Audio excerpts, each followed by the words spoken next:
The clock read 8:47 p.m. when Claire Morgan realized her 10th blind date was about to walk through that coffee shop door. And this time, she wore a $15 dress from a discount store instead of the designer gown hanging in her penthouse closet. 9 wealthy men had already failed her test, each one more interested in her fabricated corporate position than the woman sitting across from them.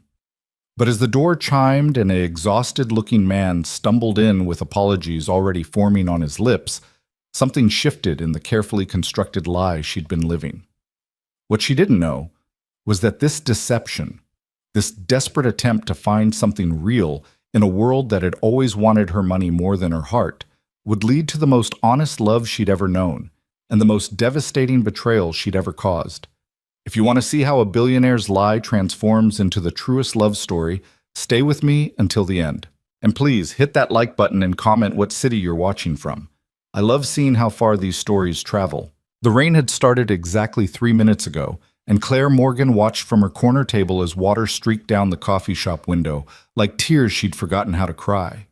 She'd chosen this place specifically because it was 17 blocks from her usual world, far enough that no one would recognize the face that had graced the cover of Fortune magazine 3 times in the past 2 years.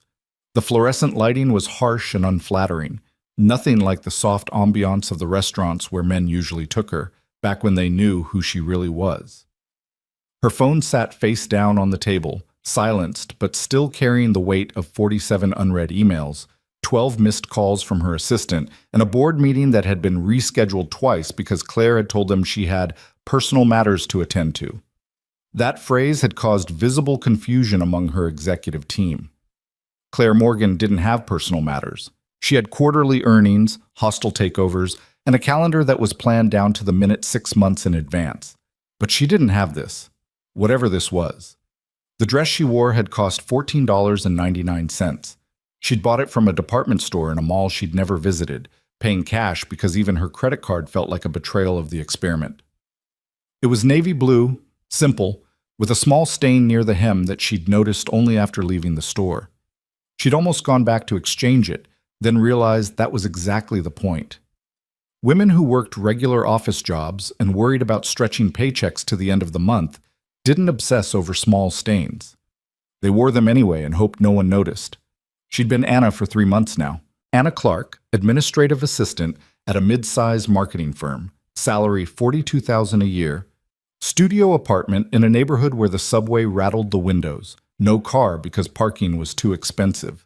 The lie had started as a simple curiosity, a profile on a dating app created during a sleepless night when the silence of her penthouse had felt more suffocating than usual. She'd told herself it was research, an experiment in human nature, a way to understand how the other half lived. But 9 dates later, she knew it was more than that. It was desperation. Date number 1 had been Marcus, a hedge fund manager who'd spent 45 minutes explaining cryptocurrency while his eyes glazed over whenever she spoke. Date 2 was Jonathan, who'd asked her to split the check and then ordered the most expensive wine on the menu. 3 through 7 blurred together, men who performed interest, who asked questions but didn't listen to answers, who saw her as an accessory to their carefully curated lives. 8 had been James, who'd seemed promising until he'd spent 20 minutes complaining about his ex-wife's alimony payments while checking his phone every 30 seconds. 9 had been Robert, who'd actually seemed nice until the end of dinner when he'd casually mentioned he was technically still married, but it's complicated. And now there was supposed to be 10. Claire glanced at her phone despite herself. 8:51 p.m. He was 21 minutes late. In her real life, being 21 minutes late to a meeting with Claire Morgan would be grounds for immediate termination or the loss of a multi-million-dollar contract. But Anna Clark probably didn't operate with those standards. Anna Clark probably gave people the benefit of the doubt, understood that traffic happened, that life was messy and didn't always conform to schedules. She should leave. She'd given him enough time, and staying made her look desperate. But something kept her in that seat, watching the rain and the door in equal measure, wondering if maybe, just maybe, this time would be different. The door chimed at 8:53. He was nothing like she'd expected. His profile picture had shown him in decent lighting, smiling at something off camera, looking put together and confident. The man who stumbled through the door was drenched despite the umbrella clutched in one hand, his shirt collar crooked, a coffee stain visible on his tie, exhaustion written in every line of his face. He looked around the shop with something close to panic, and when his eyes found her, his expression melted into relief and mortification in equal measure. "Anna," he said, crossing to her table quickly, dripping water on the floor with each step. "God, I'm so sorry. I'm so sorry. I know I'm late. I know this is terrible. It's okay," Claire heard herself say, surprised by how much she meant it. There was something about his genuine distress that disarmed her completely. "Sit down. You look like you ran here." "I practically did." Daniel Reed collapsed into the chair across from her, setting his umbrella aside and running a hand through his wet hair. "My daughter, she's 5. Her babysitter canceled at the last minute, and I had to call my neighbor, Mrs. Chen, who's wonderful, but she's 73. And I had to wait for her to get there because I couldn't just leave Emma alone, and then traffic was insane because of the rain, and I couldn't find parking, and I know none of this is an excuse because you've been sitting here waiting, and I'm sure you're thinking this is already a disaster, and honestly, you'd be right to just walk out right now." He said it all in one breath, and when he finished, he looked at her with such genuine apology that Claire felt something crack in her chest. 9 men had been on time and perfectly prepared, had ordered wine with confidence and made smooth conversation, and she'd felt nothing. This man was a mess, apologizing for having a life that had interfered with their plans, and she was already fascinated. "Your daughter," Claire said. "Emma. Is she okay?" Daniel blinked, clearly not expecting that to be her first question. Yes, she's fine. Mrs. Chen is reading her a story right now, probably. Emma loves Mrs. Chen's stories because she does all the voices." He paused, seeming to realize what he'd just revealed. "I'm sorry, that's probably too much information for a first date. You didn't sign up to hear about my childcare struggles." "Actually," Claire said slowly, "I think that might be exactly what I signed up for." He looked at her then, really looked at her, and she saw the moment he stopped being nervous and started being curious. "You're different from your pictures," he said, then immediately flushed. "Not in a bad way. You're beautiful. I just meant, you seem more real, I guess. The photos were nice, but kind of distant. You look more alive in person."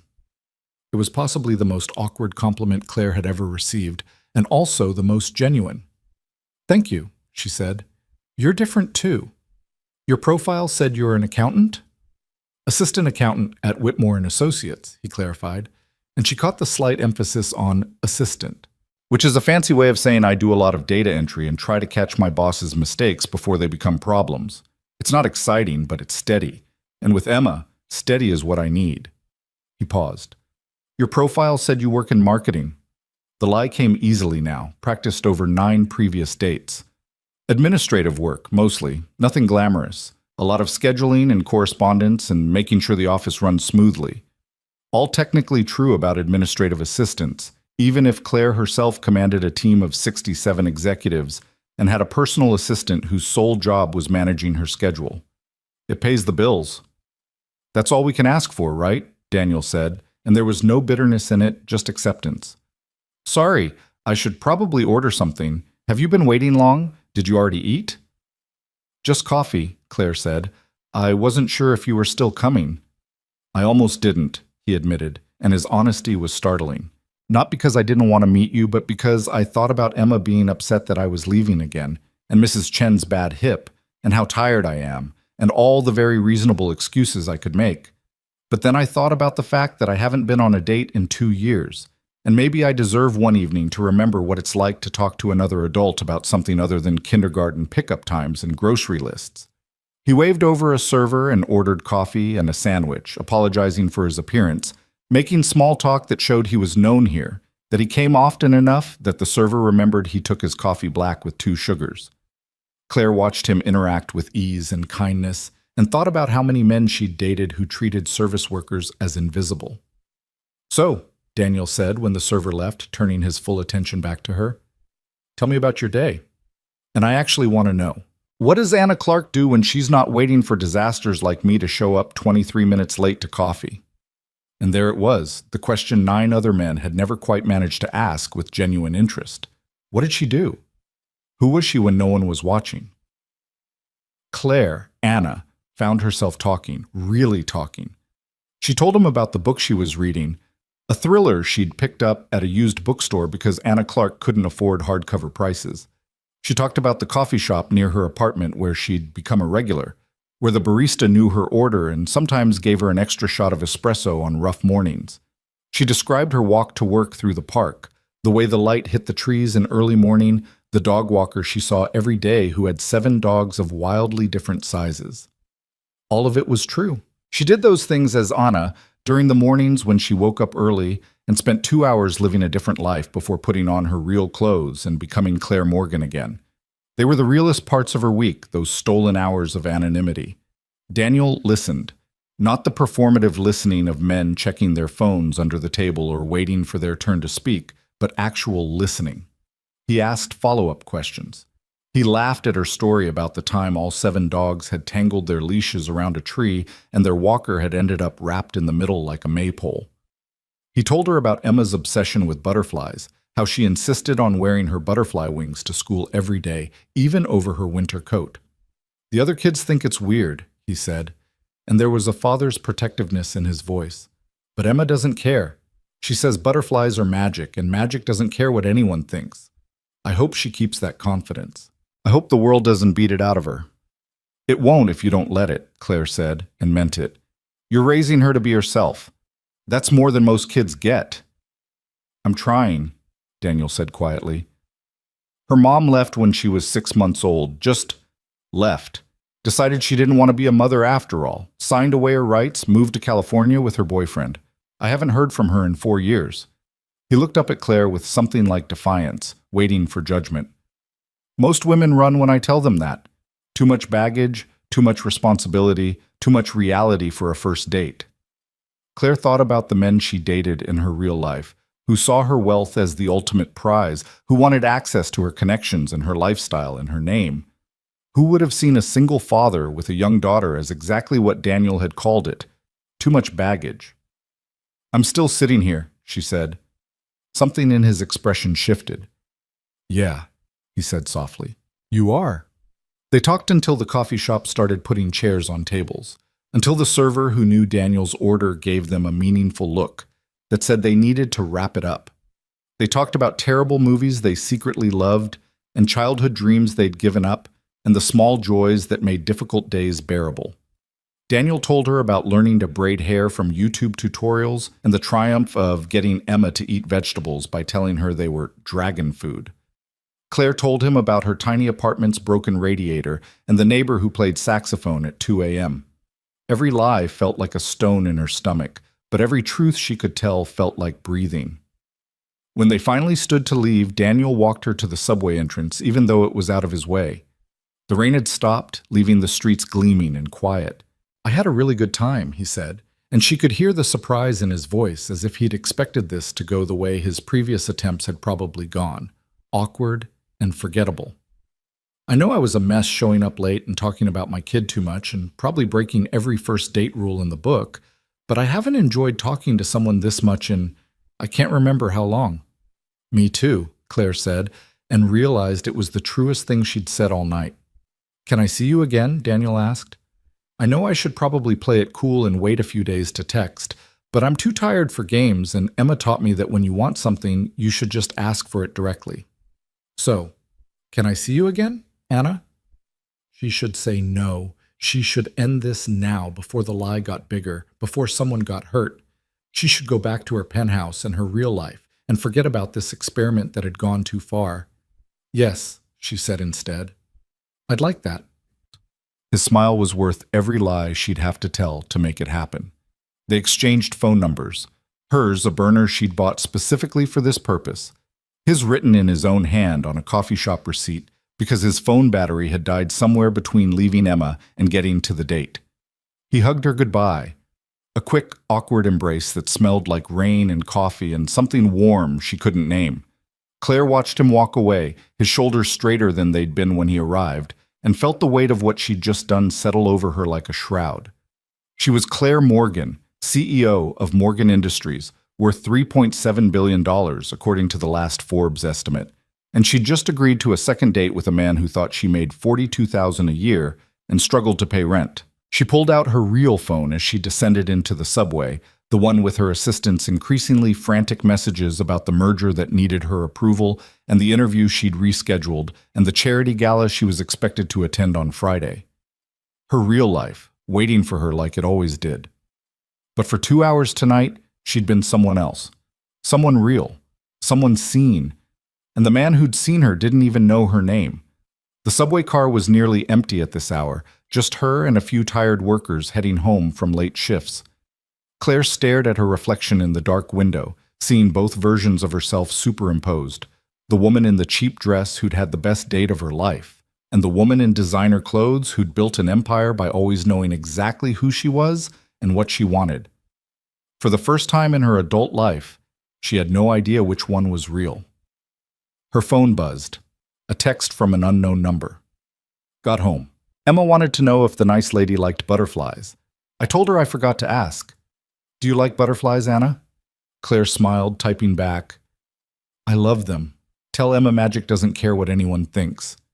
The response came seconds later. She says you're magic then. I'm starting to think she might be right. The subway lurched forward, carrying her back to her real life, while her phone stayed warm in her hand with messages from a man who didn't know he was falling for a lie. 3 days later, they met at the park. Daniel brought Emma, who wore purple butterfly wings and regarded Claire with the serious suspicion of a 5-year-old who'd learned not to trust too easily. Claire brought a picnic, simple sandwiches and fruit she'd bought from a grocery store, not catered like every meal in her real life. Nothing fancy because Anna Clark wouldn't do fancy. You're prettier than Daddy said, Emma announced within 30 seconds of meeting her, with the brutal honesty only children possessed. He said you were nice. Are you nice? Emma, Daniel said, mortified. We talked about this. You can't just interrogate people. Yes, I can, Emma countered. Mrs. Chen says asking questions is how you learn things. Claire knelt down to Emma's level, careful not to wrinkle her jeans. Department store brand, $29, worn twice now to make them look appropriately lived in. I try to be nice, she said seriously, but you should decide for yourself if I am. That's the smart thing to do. Emma considered this, head tilted like a bird examining something new. Do you like butterflies? Very much. Did you know that butterflies can see colors that humans can't? They can see ultraviolet light. Emma's eyes went wide. Really? Really? And they taste with their feet. When they land on flowers, they can tell if the flower has the food they need just by standing on it. That's silly, Emma said, but she was smiling now. Imagine tasting pizza with your feet. It would certainly make deciding what to eat easier, Claire said, and Emma giggled. Just like that, she was in. Daniel met her eyes over his daughter's head, and the gratitude there made her feel like both the best and worst person alive. They spread out a blanket on the grass and ate sandwiches while Emma chased butterflies she couldn't quite catch.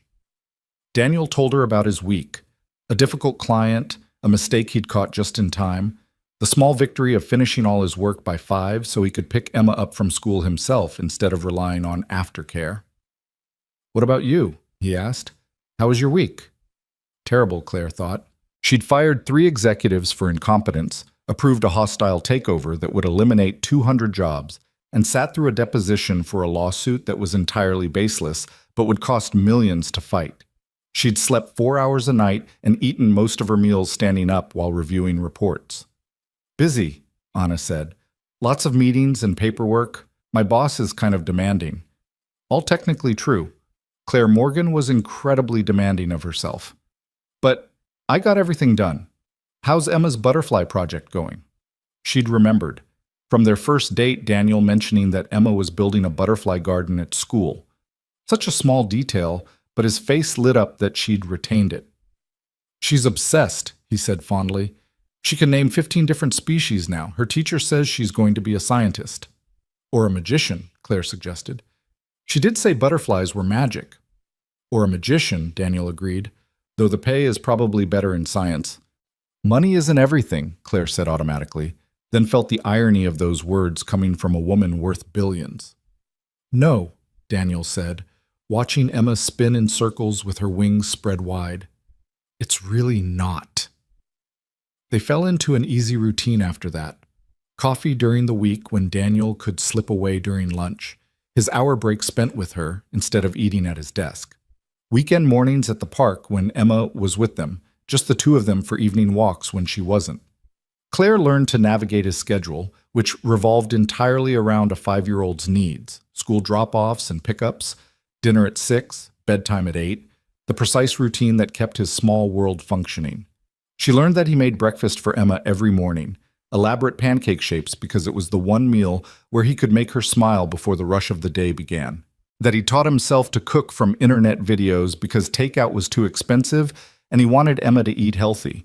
That he hadn't bought new clothes for himself in 2 years because everything extra went to Emma's needs. New shoes when she outgrew them, birthday parties for her friends, the butterfly encyclopedia she'd begged for. "I want her to have more than I did," he told Claire one evening as they walked along the river, Emma asleep at home with Mrs. Chen babysitting. "I grew up poor. Not struggling, not making ends meet poor. Real poverty. Going to bed hungry poor. I swore when I had kids they'd never know that feeling. Emma might not have the fanciest toys or wear designer clothes, but she has food and a warm home and someone who shows up for her every single day. That's more than I had." Claire thought about her own childhood, boarding schools and trust funds, nannies who changed every 6 months because her parents couldn't be bothered to provide consistency, winters in Aspen and summers in the Hamptons while she ate meals alone or with whichever staff member had drawn the short straw. She'd had everything money could buy and nothing money couldn't. "You're a good father," she said, and meant it more than almost anything she'd ever said. "I'm a tired father," Daniel corrected with a slight smile. "But I'm trying." 6 weeks into their relationship, he kissed her for the first time. They were sitting on a bench watching Emma play on the swings, and he just turned to her and said, "I really want to kiss you right now, but Emma's watching and I don't want her to see unless you're okay with it, because that'll make it real to her, and I need to know if this is real to you too." Claire looked at this man who asked permission, who thought about his daughter's emotional well-being before his own desires, who'd been nothing but honest from the moment he stumbled into that coffee shop, soaking wet and apologizing. "It's real," she lied, and kissed him. Emma cheered from the swings.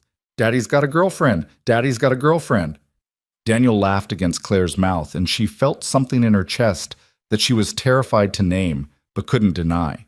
This was supposed to be an experiment, a way to see how normal people dated, to understand life outside her bubble of wealth and power. It wasn't supposed to feel like this. It wasn't supposed to feel like home. That night, alone in her penthouse, Claire stood at the floor-to-ceiling windows looking out at the city she owned pieces of, and made a decision. She would tell him. Soon. She'd find the right moment and the right words, and she'd tell him the truth about who she was. Maybe he'd understand. Maybe he'd see past the money to the person underneath, the person who just wanted something real. Maybe he'd forgive her. Her phone rang. Her real phone, not the burner. Her assistant calling about tomorrow's board meeting. Claire answered it, stepping back into her other life with practiced ease, and told herself she'd tell Daniel the truth soon. Just not yet. 2 months became 3, then 4. And the lie grew roots deeper than Claire had ever intended. She found herself living 2 completely separate lives with a precision that would have impressed her executive team if they'd known about it.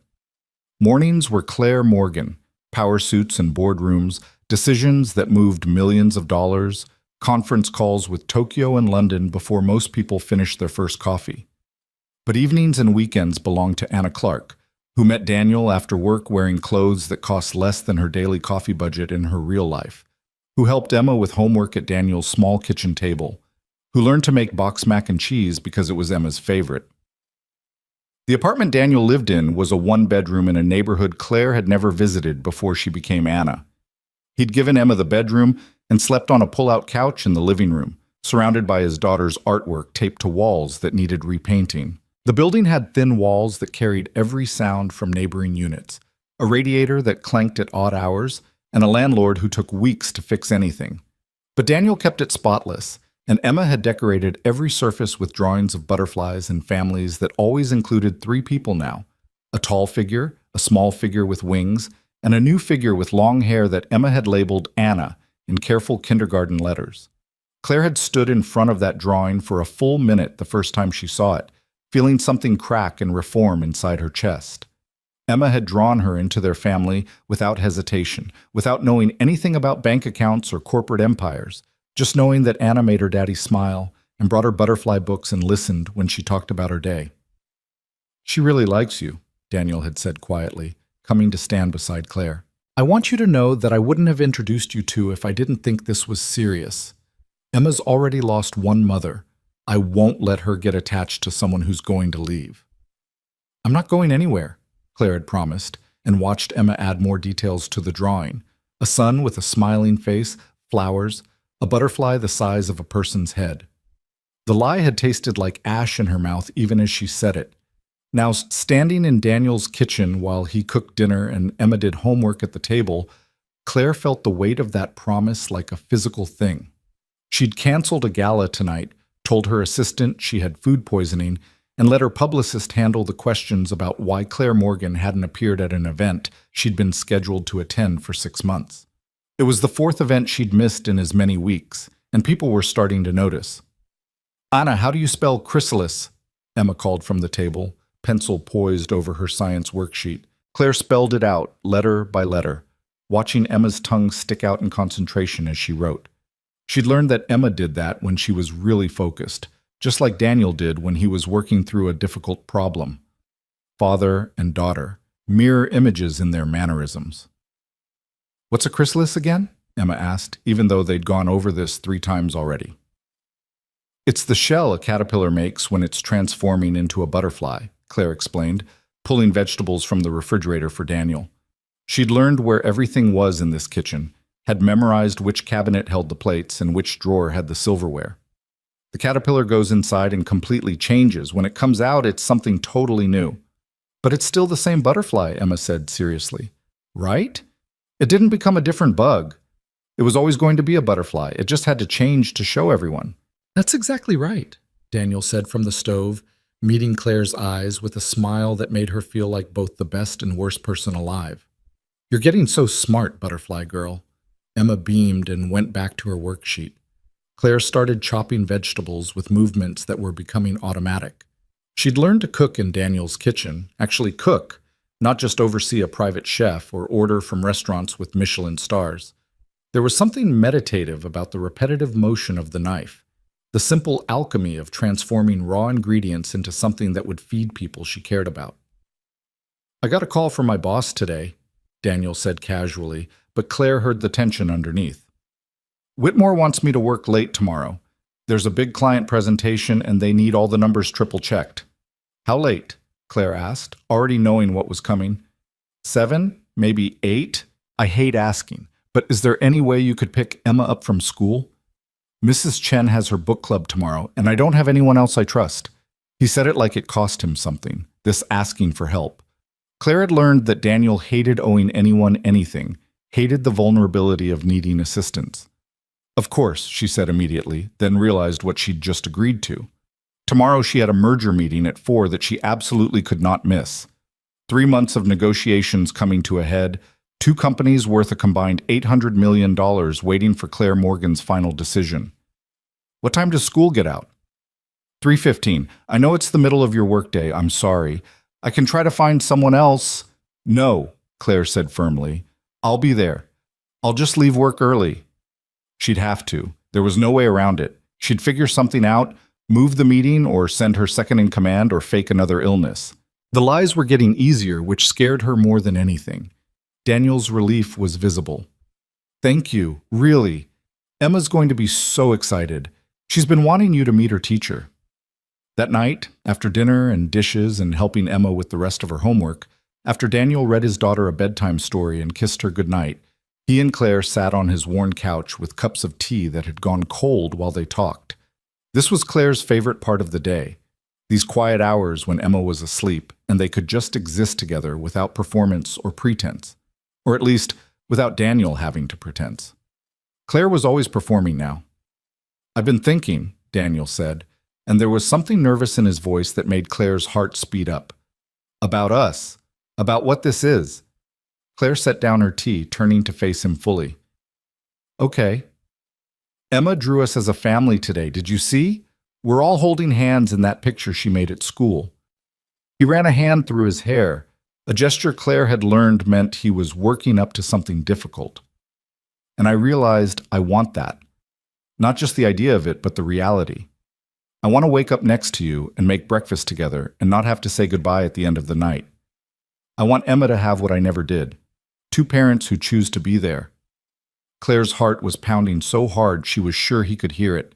Daniel, I know it's fast, he continued, words tumbling out like he'd been rehearsing them. I know we've only been together 4 months, and that's not a long time in the grand scheme of things. But when you've been through what I've been through, you learn to recognize real when you see it. And this is real, Anna. What we have is real. She thought about her penthouse, empty and perfect, decorated by someone she'd hired and filled with furniture she'd never chosen. She thought about the life she'd built that looked successful from every angle but felt hollow at its core. And then she thought about this.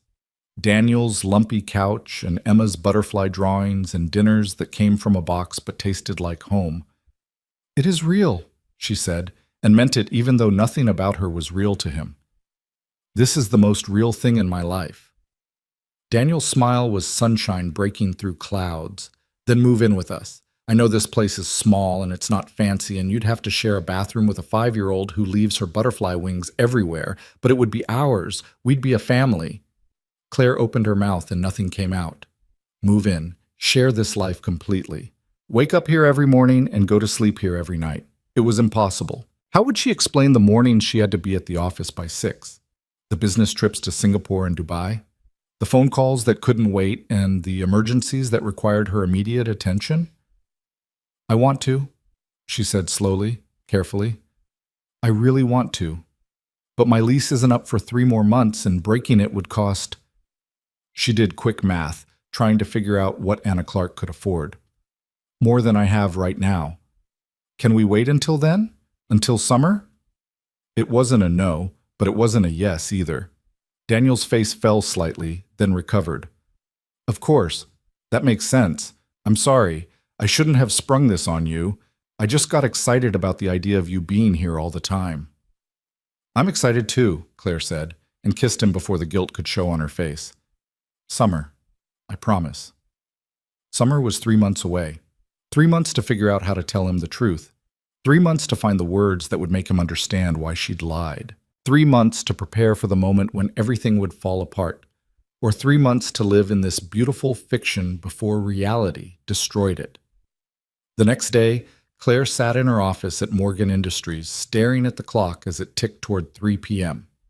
The merger meeting was in full swing in the conference room down the hall, her entire executive team waiting for her to walk in and make the final call that would determine whether they proceeded with the acquisition. Her assistant had knocked twice already, reminding her that they were waiting, that the other company's representatives were getting impatient. Tell them I'll be there in 10 minutes, Claire said the second time, and watched her assistant's eyebrows rise. Claire Morgan was never late. Claire Morgan didn't make people wait. But Anna Clark had promised to pick up a 5-year-old from school. At 2:45, Claire stood up, grabbed her purse, and walked out of her office without explanation. She changed in the car. Her driver had learned not to ask questions about the bag of cheap clothes she kept in the back seat, emerging at a red light as Anna Clark in jeans and a sweater that had cost $30. Her phone was ringing nonstop, her executive team probably panicking, the merger hanging in the balance. She turned the phone off and told her driver to take her to Emma's school. The other parents were already gathering when Claire arrived, a cluster of mothers and a few fathers talking in small groups while they waited for the doors to open. Claire recognized the dynamic immediately, the tight social hierarchies, the way certain parents gravitated toward others of similar status, the subtle competition over whose child was more advanced or better behaved.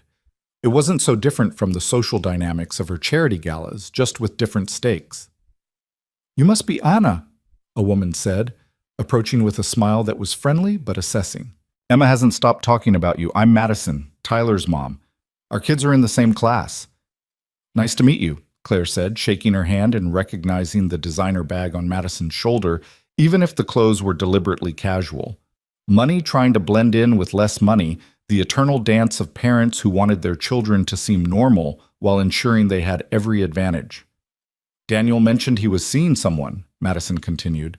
It's good for Emma. She needs a mother figure. That situation with her biological mother was just tragic. Claire bristled at the assumption, at the casual way Madison discussed Daniel's private life. Emma has a father who loves her. That's what she needs. Of course, Madison backtracked quickly. I just meant it's nice that she has you too. Are you picking her up regularly now? The doors opened before Claire had to answer, and children poured out like a flood. Backpacks bigger than their small bodies, voices raised in that particular pitch of freedom that came with the school day ending. Emma spotted Claire immediately, and her face lit up like someone had plugged her into a power source. Anna! She ran full speed, butterfly wings streaming behind her because of course she was wearing them, and crashed into Claire's legs with enough force to nearly knock her over. You came! Daddy said you were coming, but I didn't know if you really would. Claire knelt down, steadying Emma and straightening her wings. I promised, didn't I? And when I promise something, I keep it. Even when everything else is a lie, she thought, but didn't say. Emma grabbed her hand and pulled her toward a woman standing by the door, clearly a teacher waiting to make sure all her students found their appropriate adults. Miss Roberts, this is Anna. She's my daddy's girlfriend, and she knows everything about butterflies, and she's going to live with us. Emma? Claire said gently, but the teacher was already smiling. You must be the butterfly expert, Miss Roberts said. Emma tells me you taught her about ultraviolet light. That's actually more advanced than our curriculum covers. Do you work in science? Just an enthusiast, Claire said smoothly. Emma's the real expert. She's taught me as much as I've taught her. Emma beamed at this, clearly proud. Miss Roberts signed Emma out on her clipboard and sent them off with a reminder about the Butterfly Garden field trip next week. Emma chattered the entire walk to Claire's car, carefully nondescript, borrowed from her driver's personal vehicle collection because Anna Clark wouldn't have a car in the city, but would have access to one for emergencies. Can we get ice cream? Emma asked as Claire buckled her into the booster seat Daniel had installed. Daddy always says no because it spoils dinner, but you're nicer than Daddy. Your daddy is exactly the right amount of nice, Claire corrected, and he's right about ice cream before dinner. But how about we make a deal? We'll go to the park for an hour, and if you're still hungry after that, we'll have a healthy snack. Then when your dad gets home, we'll all have dinner together. Emma considered this with the seriousness of a corporate negotiator. What kind of healthy snack? Apple slices with peanut butter? Deal, Emma said, and stuck out her hand to shake like she'd seen adults do. Claire shook it solemnly, sealing their agreement. The park was nearly empty on a weekday afternoon, just a few other kids and their caretakers scattered across the playground. Emma made a beeline for the swings, her favorite, and Claire pushed her while Emma spread her wings and pretended to fly. Higher, Emma called. I'm almost flying for real. Be careful, butterfly girl, Claire said, but pushed a little higher, watching Emma's joy and feeling her own heart expand to accommodate it. When had she become this person who found happiness in pushing a 5-year-old on a swing? When had this become more important than the merger she'd walked out on? Her phone buzzed in her pocket. The burner phone, not her real one, which was still turned off in her purse. A text from Daniel. Hey, meeting running even later. Might not be home until 9, so sorry. Is Emma okay? Claire typed back, She's perfect. Don't worry about us. We're at the park, and we'll grab dinner. Take your time. His response was immediate. You're amazing. Seriously. I don't know what I did to deserve you.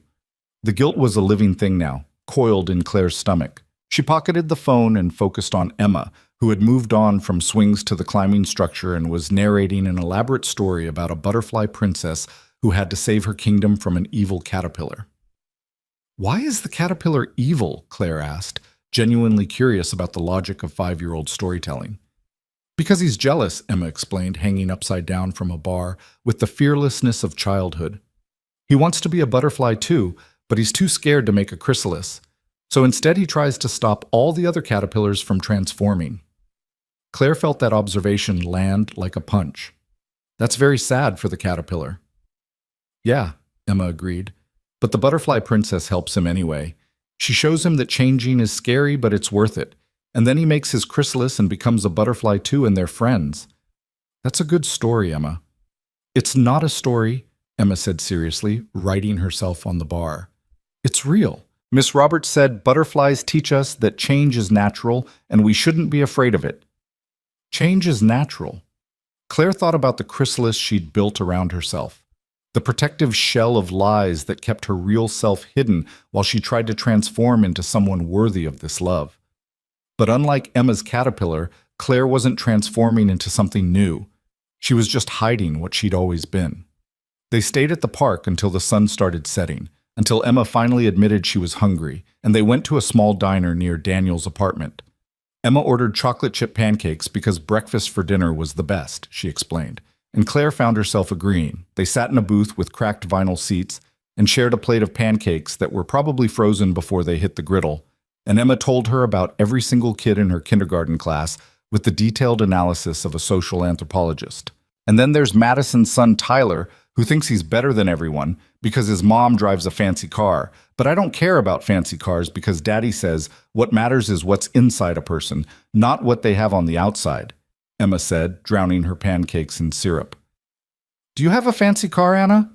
Claire thought about the Tesla in her private garage, the vintage Mercedes she'd bought at auction, the town car and driver at her constant disposal. No, she said honestly. I don't drive much in the city. Good, Emma said with satisfaction. Then Tyler's mom can't say we're the same as them. We're different. We're better because we care about butterflies and magic, not cars. Claire's heart twisted. Here was a child who'd been taught that worth came from character, not possessions, being lied to by someone who'd built her entire empire on possessions and power. What would Emma think when she learned the truth? What would Daniel think? They finished dinner and walked back to the apartment as streetlights flickered on. Emma held Claire's hand and talked about the butterfly garden they were growing at school, how her caterpillar had finally made its chrysalis last week and should emerge as a butterfly any day now. Miss Roberts says we can name them when they come out, Emma said. I'm going to name mine Anna, after you, because you taught me about the special colors they can see. Claire had to stop walking for a moment, had to close her eyes against the sudden sting of tears. That's the nicest thing anyone's ever said to me. Really? Emma looked up at her with surprise. But you're so pretty and nice. Lots of people must say nice things to you. Not like that, Claire said, and it was true. She'd been called brilliant and powerful and impressive. She'd been praised for her business acumen and her strategic thinking. But no one had ever wanted to name something as beautiful as a butterfly after her just because she'd taught them something. Back at the apartment, Claire helped Emma with her bath and bedtime routine, learning the specific order of events that Daniel had established. Bath, pajamas, teeth brushing, story time. Butterfly wings hung carefully on the bedpost for tomorrow. Emma picked 3 books from her shelf, all about insects, and Claire read them with the different voices Emma requested for each character. Will you still be here when I wake up? Emma asked as Claire tucked her in, her small face serious against the butterfly-printed pillowcase. Not tomorrow morning, Claire said gently. I have to go home tonight and get ready for work tomorrow. But I'll see you this weekend. We're going to the botanical garden, remember? To see the real butterflies in the butterfly house, Emma said, yawning. Okay. But Anna? Yes? Butterfly girl? I'm really glad Daddy found you. I asked the universe for a mom, and then you showed up. Miss Roberts says the universe listens when we ask for important things. Claire's throat closed up entirely. She kissed Emma's forehead and whispered, I'm glad I found you too. She stayed until Emma fell asleep, watching the little girl's breathing even out, her hand clutching a stuffed butterfly. Then she went to the living room and sat on Daniel's couch in the dark, waiting for him to come home, wondering how much longer she could keep doing this. Daniel arrived at 9:47, exhausted and apologetic. I'm so sorry. The presentation ran long, and then Whitmore wanted to discuss every single number, and I couldn't just leave. He stopped when he saw her expression. What's wrong? Did something happen with Emma? Emma's perfect, Claire said. She told me she asked the universe for a mom, and I showed up. Daniel sat down beside her heavily. She told you that? God, Anna, I'm sorry. I know that's a lot of pressure. She doesn't understand that relationships don't work that way, that you can't just decide someone's going to be. I want to be, Claire interrupted. That's the problem. I want to be exactly what she thinks I am. He took her hand, lacing their fingers together. You are. You're exactly what both of us need. I meant what I said yesterday about moving in together, about being a family. I know you need to wait for your lease, but we can start planning. We can figure out how to make this work." Claire looked at their joined hands, his rough from work and worry, hers soft from expensive lotions and weekly manicures she got under her real name. "What if there are things about me you don't know? Things that would change how you feel?" "Like what?" Daniel asked, and he sounded genuinely curious, not defensive. "Anna, I know the important things. I know you're kind and patient. I know Emma loves you and you love her back. I know you show up when you say you will. I know you make me laugh and you listen when I talk, and you don't judge me for living in a one-bedroom apartment and sleeping on a couch. What else is there that matters more than that?" "Everything," Claire thought. "Your girlfriend is a billionaire who's been lying to you for 5 months. Your daughter's butterfly savior owns the building you live in and probably the company you work for. The woman you want to build a life with doesn't exist." "Nothing," she said instead. "You're right. Those are the important things." He kissed her then, slow and sweet, and Claire kissed him back and hated herself and loved him and didn't know how to reconcile the two feelings existing in the same space. When she finally left that night, promising to call him tomorrow, Claire sat in the back of her car while her driver navigated back to her real neighborhood.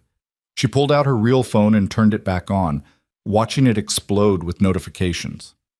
47 missed calls, 62 emails, 3 voicemails from her assistant, each one more frantic than the last. The merger meeting had fallen apart without her. The other company was threatening to walk. Her board was demanding an explanation. Claire Morgan had disappeared for 6 hours and nearly destroyed an $800 million deal. Anna Clark had picked up her boyfriend's daughter from school and read her bedtime stories. The two lives couldn't coexist much longer. Something was going to break. Claire just hoped it wouldn't be Emma's heart when it did. The next morning's board meeting was a massacre. Claire sat at the head of the table in her corner office, dressed in a Tom Ford suit that cost more than Daniel paid in rent for 3 months, and listened to her CFO explain how her unexplained absence had cost them the merger. The other company's executives had taken her no-show as a sign of disrespect, had questioned her commitment to the deal, and were now reconsidering the entire acquisition. 8 months of negotiations, Marcus Chen said, and he wasn't quite looking at her, which told Claire exactly how angry he was. Marcus had been with her since the beginning, had helped build Morgan Industries from a startup into an empire. He'd earned the right to his fury. 8 months and it falls apart because you had food poisoning that miraculously cleared up enough for you to be photographed at a diner in Brooklyn last night. Claire's head snapped up. "What?" Her assistant slid a tablet across the table.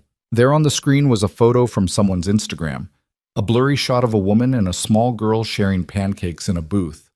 The woman's face wasn't entirely clear, but it was clear enough. The caption read, "Spotted Claire Morgan slumming it in Brooklyn? Girl, what are you doing there?" The post had 63,000 likes and counting.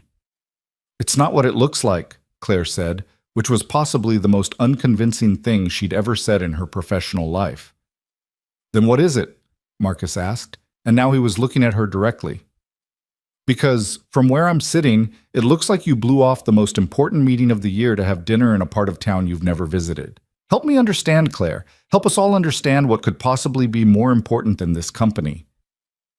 She couldn't tell them, couldn't explain that she'd been picking up a 5-year-old from school, that she'd promised a single father she'd be there, that she'd read bedtime stories to a little girl who thought Claire hung the moon. They wouldn't understand. Hell, Claire barely understood it herself. "I apologize," she said instead, falling back on the corporate language that had always protected her. "My absence was inappropriate and unprofessional. I'll personally reach out to Apex Corp and salvage what I can of this deal. It won't happen again." "See that it doesn't," Marcus said, but his expression said he wasn't sure he believed her. The meeting ended and Claire's team filed out, leaving her alone in her office with its floor-to-ceiling windows and its view of a city where somewhere, 17 blocks away, Daniel was probably at his desk doing data entry and counting down the hours until he could see her again. 2 different worlds, and Claire was caught between them like a butterfly pinned to a board. Her assistant appeared in the doorway. "Your mother is on line 1. She says it's urgent." Of course it was. Claire picked up the phone with a sense of resignation. "Mother," Claire, darling. Patricia Morgan's voice was cool and controlled, the tone she used when she was about to deliver criticism disguised as concern. I saw the most interesting photograph this morning. You and a child in Brooklyn.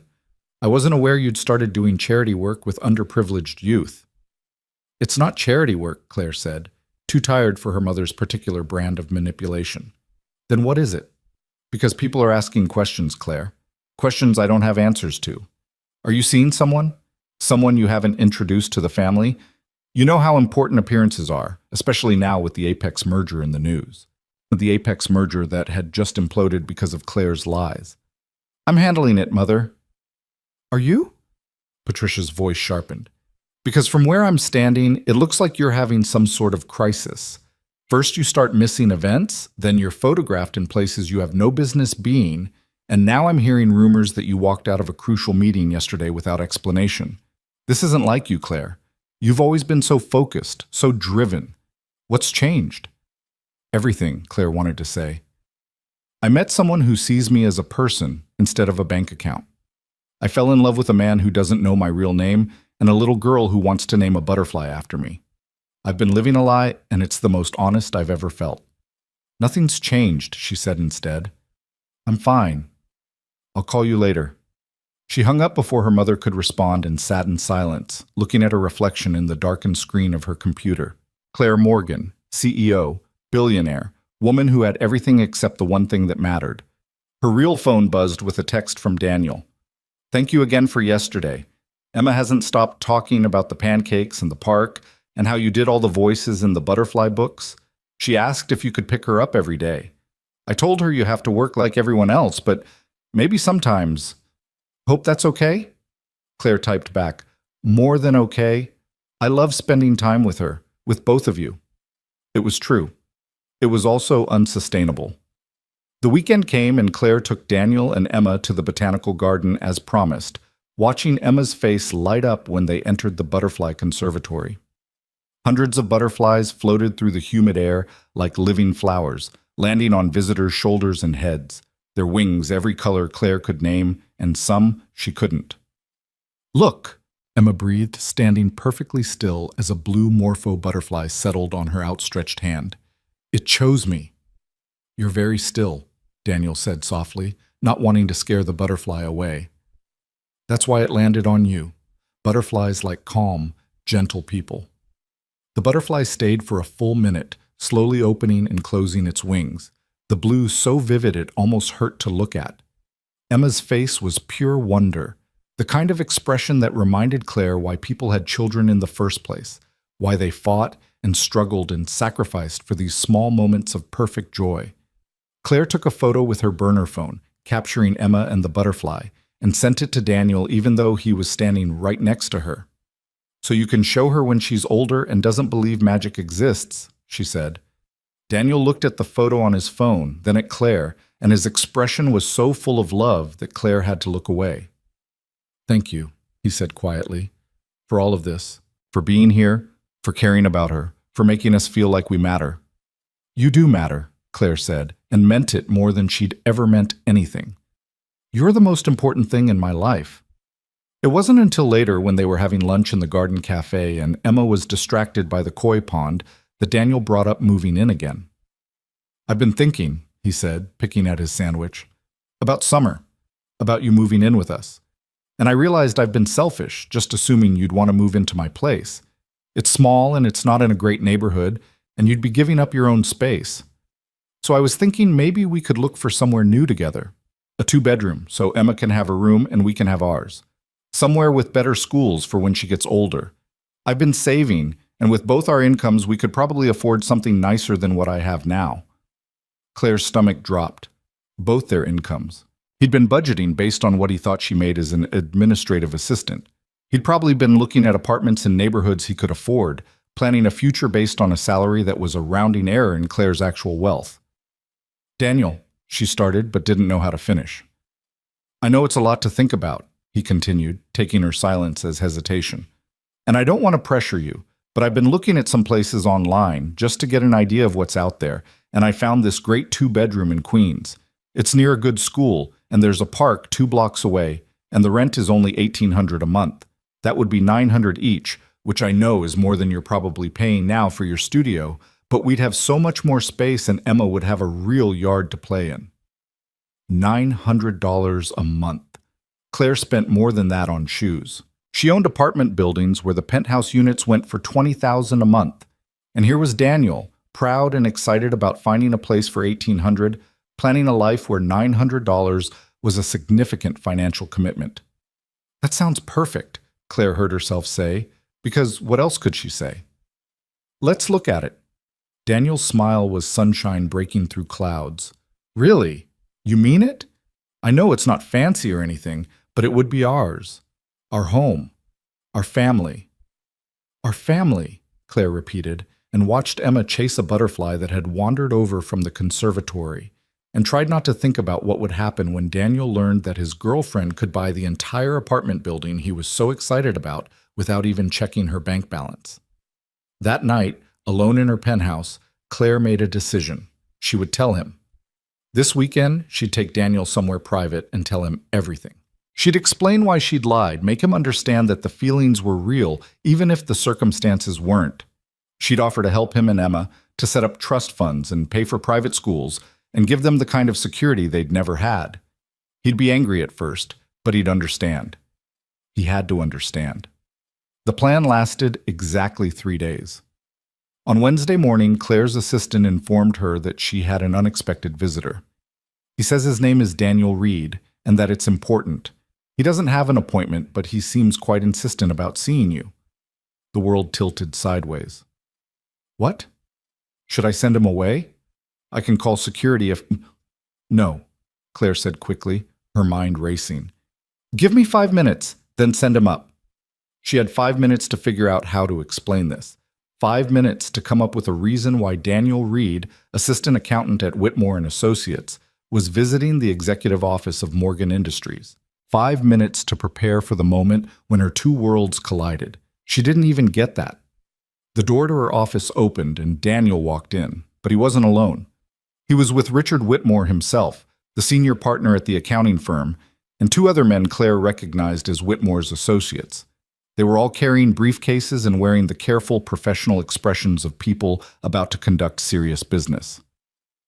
Ms. Morgan, Whitmore said with a smile, thank you for seeing us on such short notice. I know you're incredibly busy, but we've been working on the preliminary audit for the Apex merger and wanted to present our findings in person. I brought my best team, including Daniel here, who's done the majority of the number crunching on this project. Claire couldn't speak, couldn't move, could only stare at Daniel, who was staring back at her with an expression of such complete confusion that it would have been funny if her entire world wasn't actively imploding.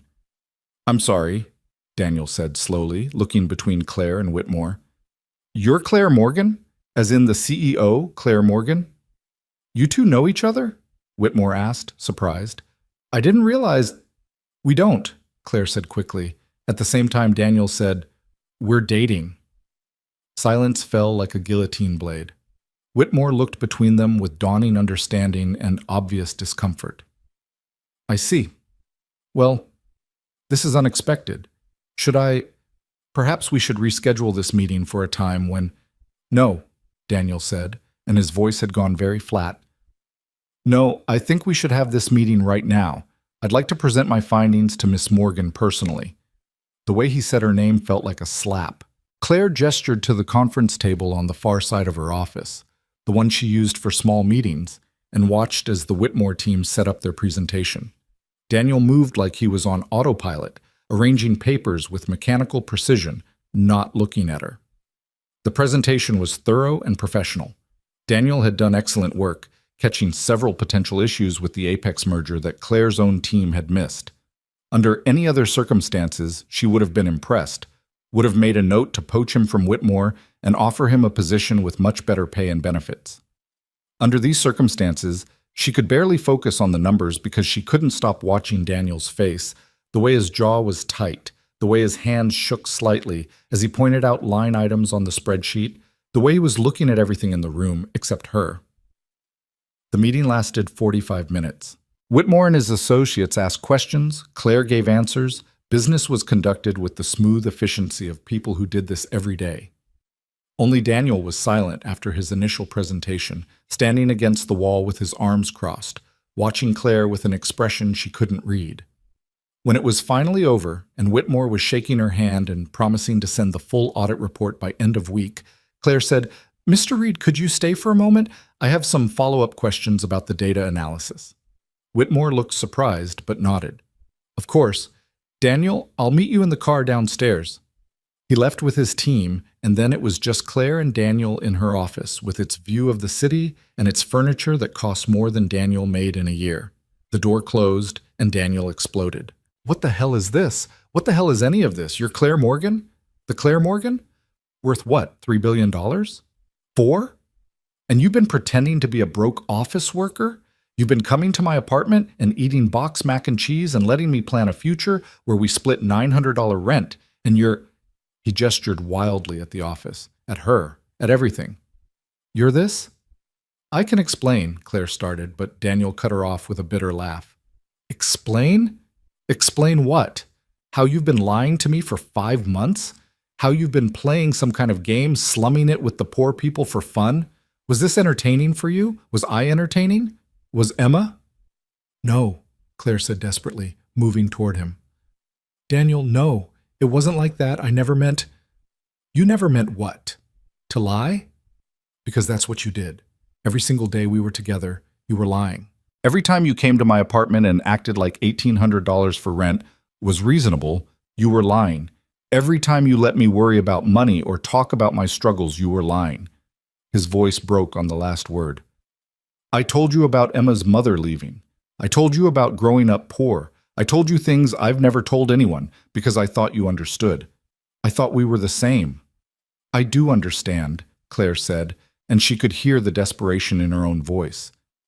"Everything I felt, everything we shared, that was real. The person you fell in love with, that was me. That wasn't you," Daniel interrupted, and now his voice was cold. "That was Anna Clark, who doesn't exist. I don't know who you are at all."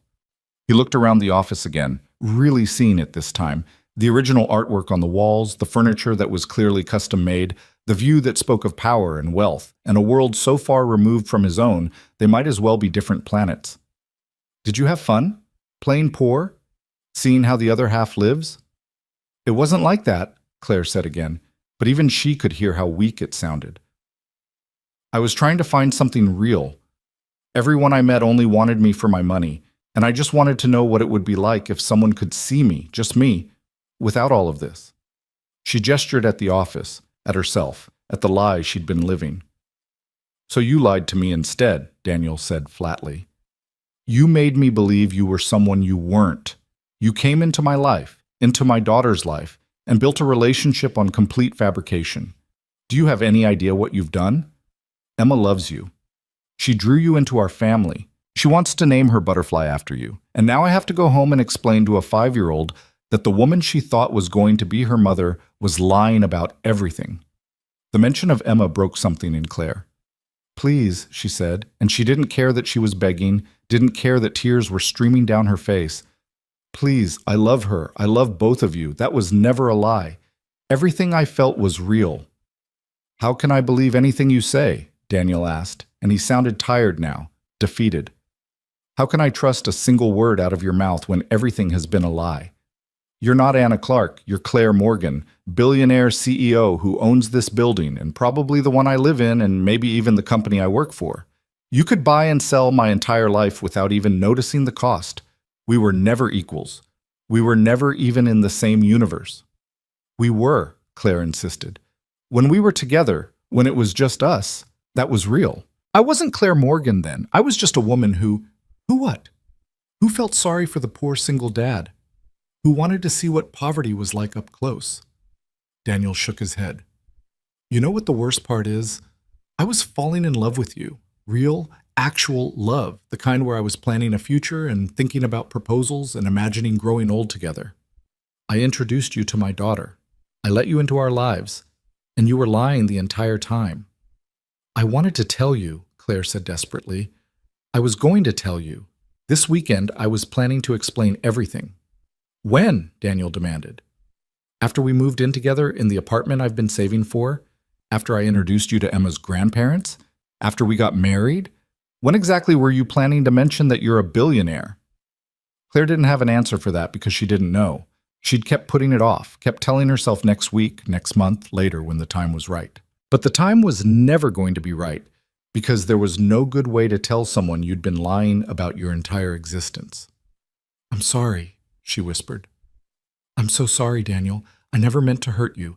I never meant for any of this to happen. But it did happen, Daniel said, and he was already moving toward the door.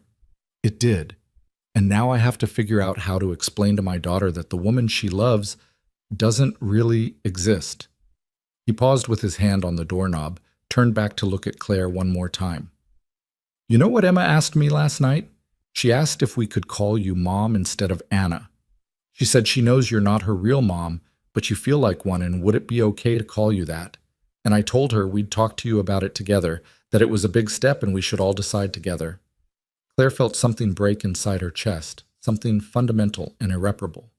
Daniel, don't, he said sharply. Don't call me, don't text. Don't show up at my apartment or Emma's school or anywhere near us. We're done. Whatever this was, it's over. I won't let you hurt my daughter any more than you already have. I won't let you hurt either of us. Please, Claire said one more time, but Daniel was already gone, the door closing behind him with a soft click that sounded like the end of the world. Claire stood in her office, in her designer suit and her expensive shoes, surrounded by all the trappings of her success, and felt more alone than she'd ever felt in her life. She'd gambled everything on a lie and lost the only thing that mattered. Her assistant's voice came through the intercom. Miss Morgan, you have the Robertson call in 5 minutes. Business, life, the world that kept turning no matter what personal catastrophes occurred. Claire wiped her tears, straightened her jacket, and became Claire Morgan again. Because that's who she was, who she'd always been. Anna Clark had been the lie, the fantasy, the woman who got to be loved for herself instead of her fortune, and now even that was gone. That night, Claire went through the motions of living. She answered emails and took calls and reviewed reports. She ate dinner that her chef had prepared and she couldn't taste. She stood at her floor-to-ceiling windows looking out at the city and thought about a small apartment 17 blocks away where a man was probably explaining to his 5-year-old daughter that sometimes people lie, that sometimes the people you love turn out to be strangers. Her phone buzzed, her real phone. Not the burner that would never receive another text from Daniel. A message from her mother. I heard about what happened with the Whitmore audit presentation. People are talking, Claire. This is going to be a scandal. You need to get ahead of it. Call me. A scandal. That's what her relationship with Daniel would become in her world. Not a love story, not a tragedy, but a scandal to be managed. Billionaire CEO caught slumming with working-class boyfriend. The tabloids would have a field day. Her board would be furious. Her competitors would use it against her. Claire didn't care about any of it. She only cared about the fact that somewhere in this city, a little girl was crying herself to sleep because the woman she wanted to call Mom had turned out to be a lie. And there was nothing Claire could do to fix it, no amount of money she could throw at the problem, no merger she could orchestrate or deal she could make that would undo the damage she'd done. She'd wanted to know what it felt like to be loved for herself instead of her wealth. Now she knew. It felt like having everything and nothing at the same time. It felt like being a butterfly pinned to a board, beautiful and lifeless, preserved but not alive. It felt like learning too late that some transformations can't be undone, and some lies destroy the very thing you were trying to protect. 3 days passed like years. Claire functioned on autopilot, conducting meetings and making decisions while feeling like she was watching someone else live her life. The scandal her mother had predicted never materialized because Daniel hadn't told anyone. He'd simply disappeared from her world as completely as if he'd never existed, taking Emma and their shared dreams with him. Except he had existed, and Claire couldn't stop thinking about him. About them. About the way Emma's face had looked when that blue morpho butterfly landed on her hand. About Daniel's exhausted smile when he came home from work to find dinner already made and his daughter's homework done. About the life she'd had for 5 months that had felt more real than anything in her actual existence. She'd tried texting the burner phone once, Just once, a message that said, "Please let me explain." It had gone unanswered. She'd driven past Daniel's apartment twice before forcing herself to stop, remembering his words about not showing up anywhere near them. She'd respected his boundaries even though it was killing her, because that was the least she could do after violating his trust so completely. On the fourth day, her assistant buzzed with an edge of concern in her voice. "Ms. Morgan, there's a call from Rosewood Elementary School. They say it's urgent and regarding Emma Reed. Should I—" Claire grabbed the phone before her assistant could finish. "This is Claire Morgan." "Ms. Morgan, this is Principal Davies at Rosewood Elementary. I apologize for calling your office, but we have Emma Reed here in the nurse's office and we can't reach her father. You're listed as her emergency contact and— What happened? Is she hurt?" Claire was already standing, already grabbing her purse, her heart pounding so hard she could barely hear. "She's not injured, but she's running a high fever and she's been getting sick. We need someone to pick her up immediately. Mr. Reed isn't answering his phone and we've tried his workplace, but they said he's in a meeting that can't be interrupted. You were the next number on the list." Claire was already moving toward the elevator. "I'm on my way. Tell Emma I'm coming. Tell her Anna is coming and everything's going to be okay." She made it to the school in 15 minutes, breaking every traffic law and not caring. Her driver looked alarmed but said nothing as Claire jumped out of the car before it fully stopped, running toward the main entrance in her Louboutin heels and Armani suit, not bothering to change because there wasn't time.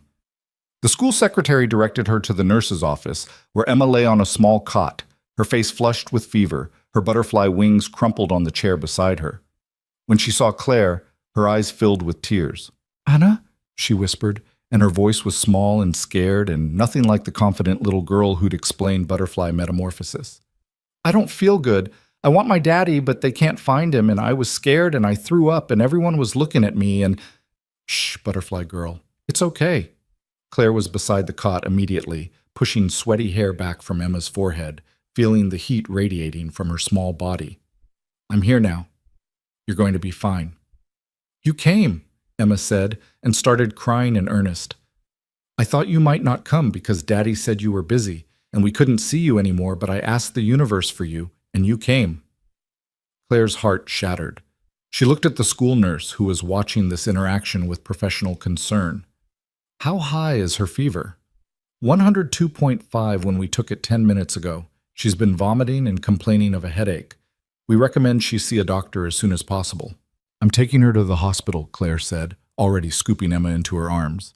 The little girl was burning up, her small body trembling against Claire's chest. "Can you keep trying to reach her father? Tell him we're going to Mount Sinai. Tell him—" Her voice caught. "Tell him I'm sorry, but she needed someone, and I'm not going to apologize for being here." The nurse nodded, already reaching for the phone. Claire carried Emma out to the car, ignoring the stares from other parents in the pickup line, ignoring everything except the sick child in her arms, who was clinging to her like a lifeline. In the car, Emma curled into Claire's lap, her butterfly wings forgotten at the school. "My tummy hurts," she whimpered, "and my head and my everything." "I know, sweetheart. We're going to get you help." Claire held her close, feeling the fever through Emma's clothes, and pulled out her phone to call ahead to the hospital. Mount Sinai wasn't the closest, but it was the best, and Claire knew people there. Within 2 minutes, she'd arranged for the head of pediatrics to meet them in the emergency room, for a private room to be prepared, for the best care money could buy. Money. The thing that had destroyed her relationship with Daniel was now the thing that might save his daughter. The irony wasn't lost on Claire. They arrived at Mount Sinai, and Claire carried Emma through the emergency entrance where Dr. Sarah Chen was already waiting. Claire had donated enough money to this hospital to have an entire wing named after her, and Dr. Chen had been the one to convince her to fund the new pediatric research center. Now that investment was paying dividends Claire had never anticipated. "Bring her this way," Dr. Chen said, leading them to a private examination room. "Tell me what happened." Claire explained while Dr. Chen examined Emma, who was barely conscious now, her fever having climbed even higher. The doctor's expression grew more concerned as she worked, checking Emma's throat and ears, listening to her lungs, asking questions that Emma could barely answer. "I want to run some tests," Dr. Chen said quietly to Claire. "The fever and vomiting could be a lot of things, but with the headache and her lethargy, I want to rule out anything serious." We're going to admit her for observation and get her started on IV fluids. She's dehydrated. Do whatever you need to do, Claire said. Money is no object. I want the best of everything. Dr. Chen gave her a look that was both understanding and curious. I thought you weren't close to children. Every time we've discussed the pediatric wing, you've been very clear about not having personal experience with kids. I don't, Claire said, then looked down at Emma, who was being transferred to a hospital bed by nurses who'd appeared with quiet efficiency. I didn't. It's complicated. I can see that. Dr. Chen made notes on her tablet. We'll take good care of her, but Claire, her father needs to be here. Does he know where she is? The school is trying to reach him. He's in a meeting. Claire didn't mention that Daniel would probably rather set himself on fire than see her right now, or that when he arrived and found Claire here, it was going to be a disaster. None of that mattered. Emma mattered. Can I stay with her? Of course. We're moving her to a private room on the pediatric floor. I'll have the results from the initial tests in about an hour. Emma was transported upstairs, and Claire followed, still in her business clothes, still wearing shoes that cost more than most people's monthly salary, feeling completely out of place in a children's hospital ward, decorated with colorful murals and cheerful music. A nurse got Emma settled and started an IV while Claire stood by helplessly, wishing she could do something useful. Anna? Emma's voice was barely a whisper. Don't leave. I'm not going anywhere, butterfly girl. Claire pulled a chair close to the bed and took Emma's small hand in hers. I promise. Emma's eyes drifted closed, her breathing evening out as the fluids started working and her body relaxed into exhausted sleep.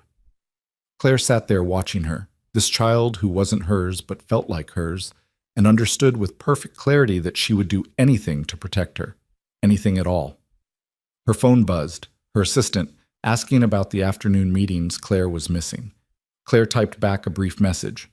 Cancel everything for today. Family emergency. She didn't care that her assistant would be confused by the word family, didn't care about the questions it would raise. Emma was family.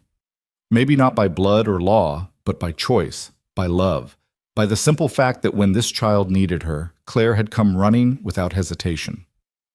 An hour later, Dr. Chen returned with test results and a more relieved expression. It's influenza. A bad strain, but nothing life-threatening. We'll keep her overnight for observation and IV fluids, make sure the fever comes down and she can keep liquids down. She should be able to go home tomorrow if everything progresses normally. Claire sagged with relief. Thank you. Thank you so much.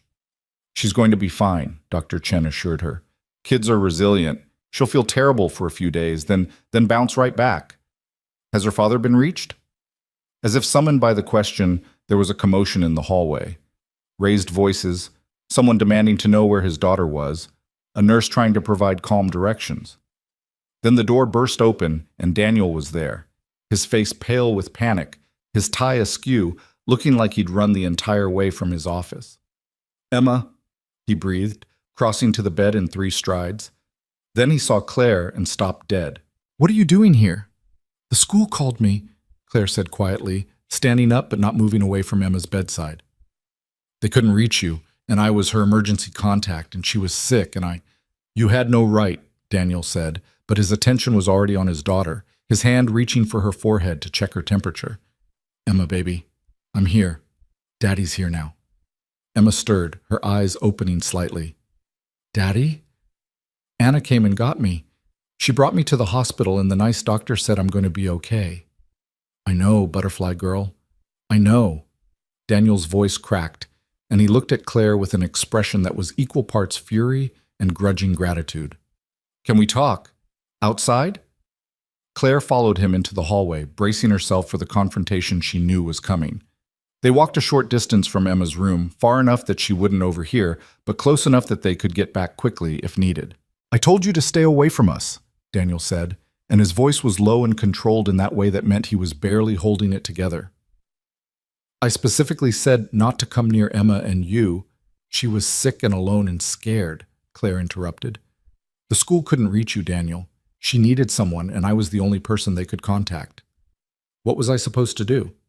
Tell them to leave a 5-year-old with a 102-degree fever in the nurse's office until you finally checked your phone? You could have had them call someone else, my neighbor, Mrs. Chen, or I was her emergency contact, Claire said. Me. You put me on that list, Daniel. You made me someone Emma could count on, and then you told me to disappear from her life. But when she needed help, I was still the person they called. So I came. And I'm not sorry I did. Daniel ran his hands through his hair, a gesture of frustration and exhaustion that Claire remembered from 100 small moments in their relationship. I had my phone on silent because of the meeting. It was important, a presentation for a major client, and I couldn't just walk out in the middle of it. By the time I saw the messages, you'd already picked her up and brought her here, and he gestured at the hospital around them.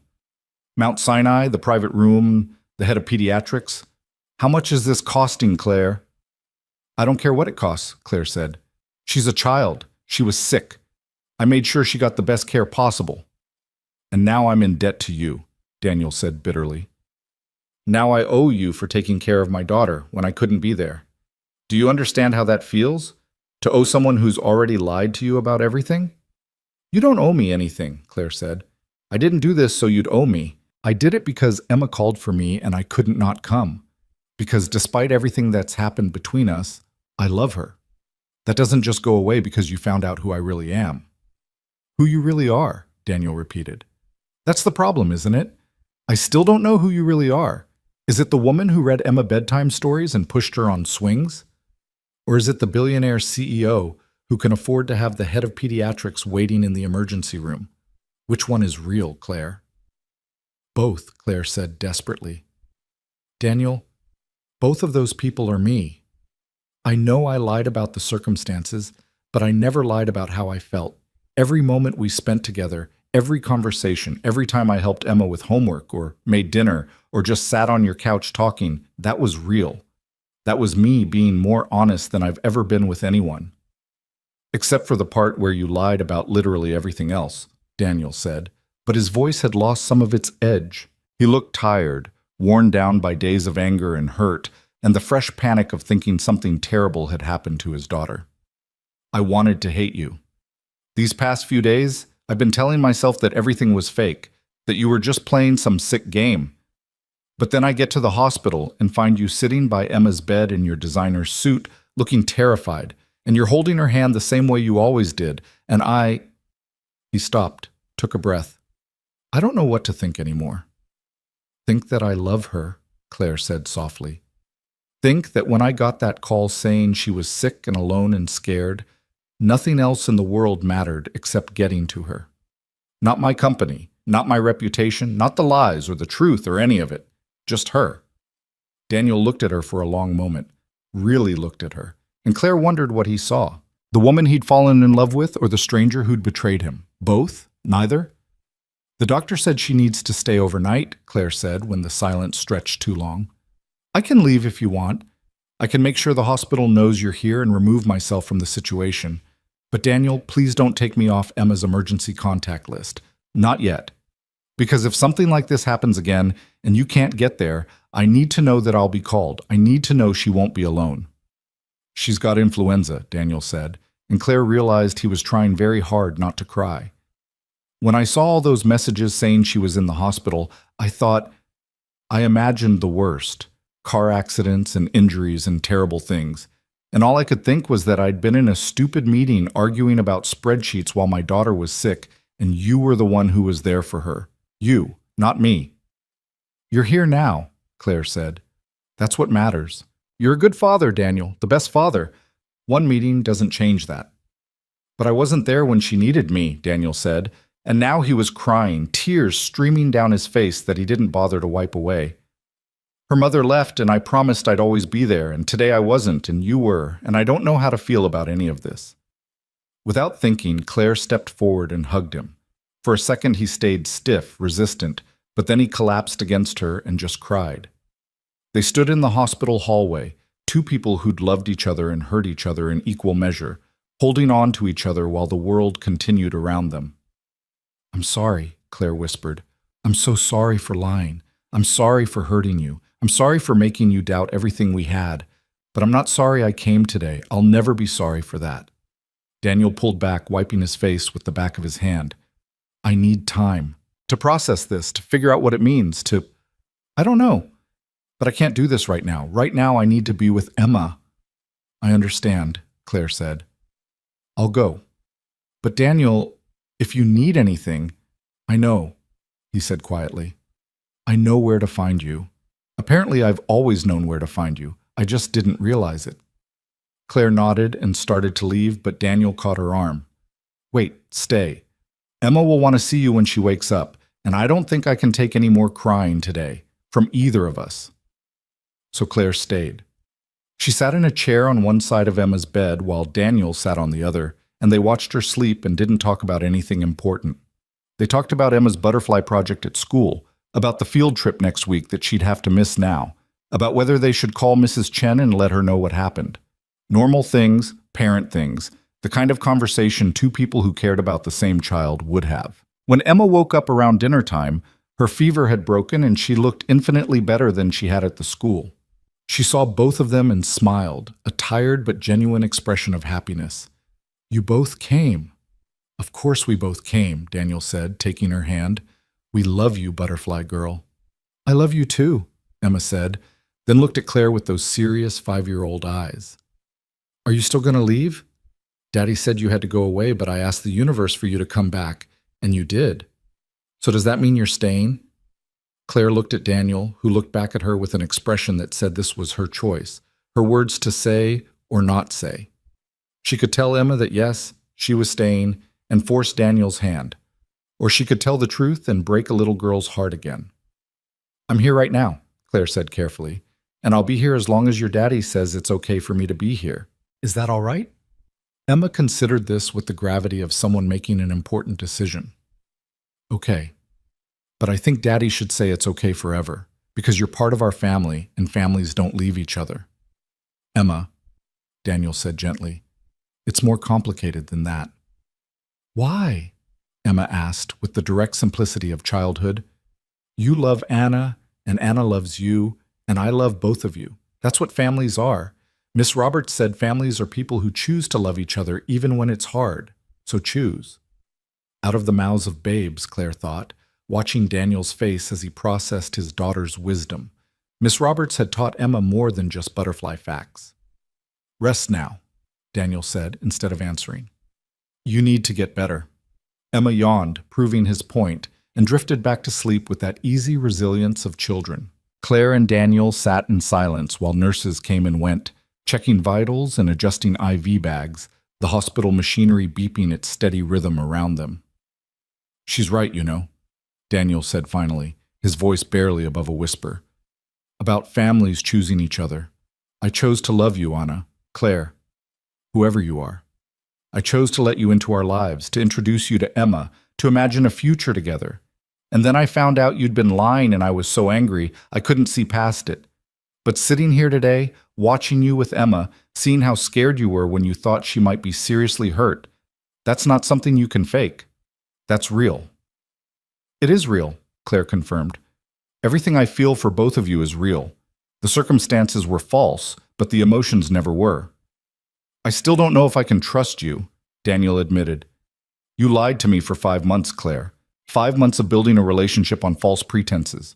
How do I know you won't lie again when it's convenient? How do I know the next time things get difficult, you won't just disappear back into your billionaire life and leave us behind? You don't, Claire said honestly. You don't know that because I can't prove it with words. I can only prove it with actions over time, by showing up and being honest and doing the hard work of rebuilding what I broke. And I know that's asking a lot. I know I have no right to ask you to give me another chance, but I'm asking anyway because the alternative is walking away from the best thing that's ever happened to me, and I can't do that. I won't. Daniel was quiet for a long time, looking at his daughter, at Claire, at the space between them that felt both impossibly wide and infinitely small. I don't know what to do, he said finally. Part of me wants to tell you to get out and never come back, but another part, the bigger part if I'm being honest, just wants things to go back to how they were, even if how they were was based on a lie. It doesn't have to be a lie anymore, Claire said. I'm not asking to go back to pretending to be Anna Clark. I'm asking if we can move forward as who we really are. You, a single father doing his best to raise an incredible daughter, and me, A woman who has more money than she knows what to do with, but who would give it all up for one more night of reading butterfly books on your couch. Would you, though? Daniel challenged. Would you really give up your company and your wealth and your power? Or is that just something that sounds romantic to say? Claire thought about it, really thought about it. Her company, her empire, the life she'd built from nothing. Could she walk away from all of that? And then she looked at Emma, small and sick and trusting, and knew the answer. If it meant keeping her safe and happy, in a heartbeat, Claire said. But Daniel, I don't think it has to be one or the other. I don't think I have to choose between being Claire Morgan and being part of your family. I think maybe, if you'll let me, I can be both. I can be the CEO who makes hard decisions and donates to hospitals. And I can be the woman who helps with homework and makes dinner and reads bedtime stories. Both of those people are me. Daniel shook his head slowly. I don't know how that works. I don't know how I fit into your world, Claire. I'm an assistant accountant who lives in a one-bedroom apartment and worries about making rent. You're a billionaire who has buildings named after her. Those worlds don't overlap. Then we'll build a new world, Claire said, one where the important things are the same things they've always been. Emma's happiness, your peace of mind, butterfly books and park visits and conversations that matter. We'll figure out the rest as we go. I need time, Daniel said again. I need space to think about this without Emma's fever and hospital rooms and emergency phone calls. I need to process everything and figure out if I can really trust you again. I understand, Claire said, standing up. She pulled a business card from her purse and set it on the table beside Emma's bed. This has my direct number, not the office line, not my assistant, me. Call me if you need anything, if Emma gets worse, if you need help, if you just want to talk. I mean it, Daniel. Anything. She leaned over and kissed Emma's forehead gently, breathing in the smell of little girl and hospital soap and something indefinably precious. Then she straightened and looked at Daniel one more time. I love you both, she said simply. That's the truest thing I've ever said. Whatever you decide, whatever happens next, that won't change. She left before he could respond, walking out of the hospital into the cool evening air, still wearing her business clothes, still playing the role of Claire Morgan, even though she felt more like Anna Clark than she had in days. Her driver was waiting, patient and professional, and drove her back to her penthouse without being asked. That night, Claire sat in her empty apartment and waited for her phone to ring. It didn't. Emma would recover and go home, and Daniel would make his decision, and Claire would have to live with whatever that decision was. She'd gambled everything on a lie, and then tried to win it back with the truth. Now all she could do was wait, and hope that love was enough to bridge the gap between two worlds that had never been meant to intersect.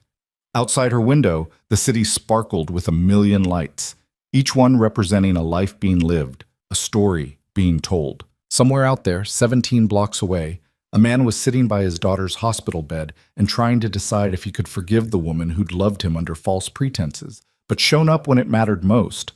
And Claire, alone in her tower, could only hope that when morning came, she'd still have a chance to be part of their story. 4 days of silence felt like 4 years. Claire went through the motions of running her empire while her phone sat on her desk like a bomb that might or might not explode. She'd check it compulsively between meetings, during conference calls, in the middle of the night when sleep wouldn't come. No messages. No calls. Nothing from Daniel except the deafening weight of his absence.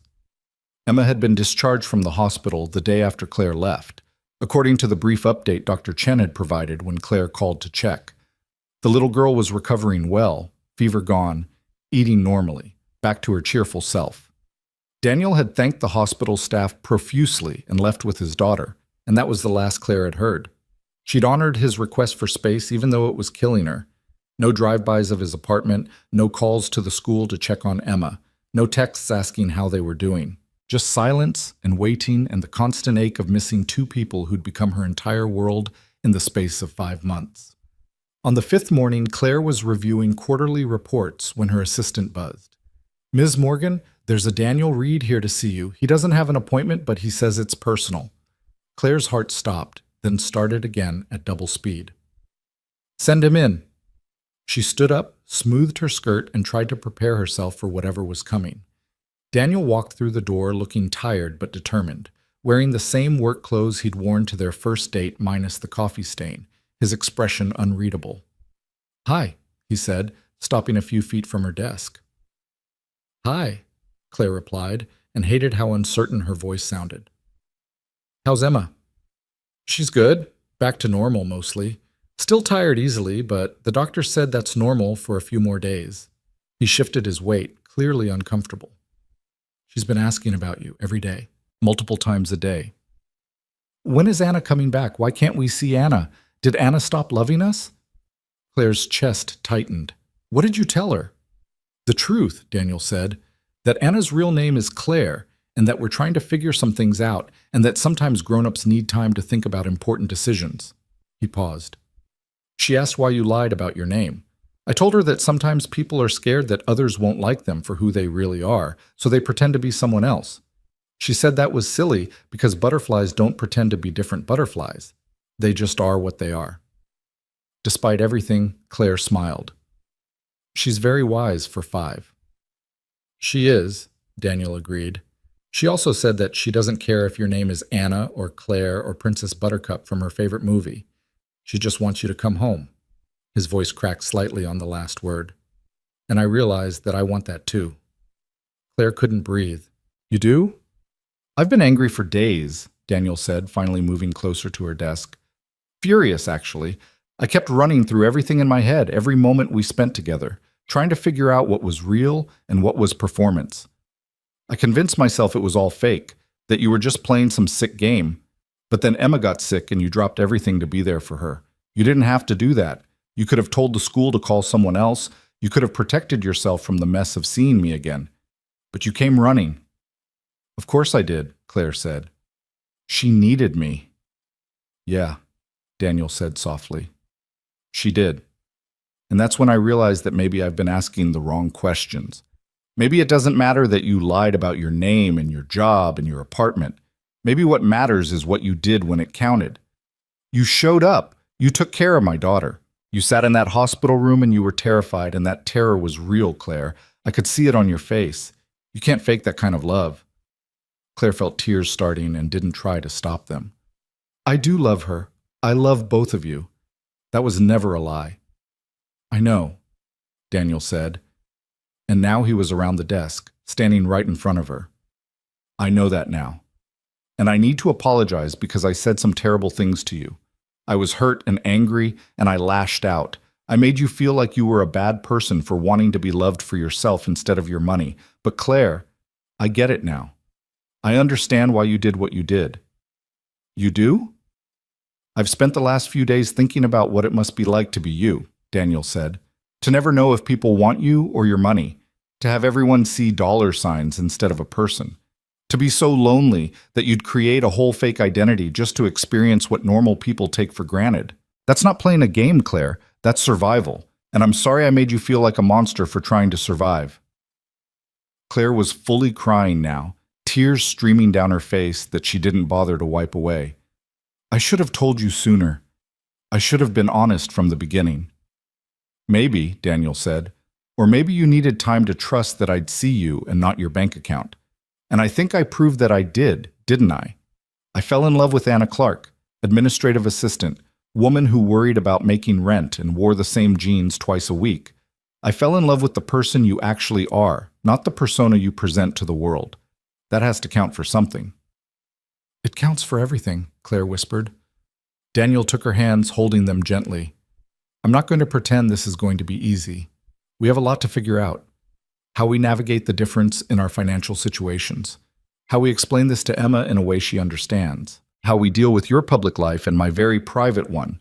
But Claire, I want to figure it out with you, because these past few days without you have been miserable. And Emma cries every night because she misses you. And I realize that I'd rather have you as a complicated truth than live without you at all." "I'll do whatever it takes," Claire said desperately. "I'll sign prenups and set up trusts and keep our lives separate financially, if that's what you need. I'll step back from the public eye. Stop," Daniel interrupted gently. "I don't want you to be less of who you are. I don't want you to hide your success or pretend you're someone you're not. We did that already and it didn't work.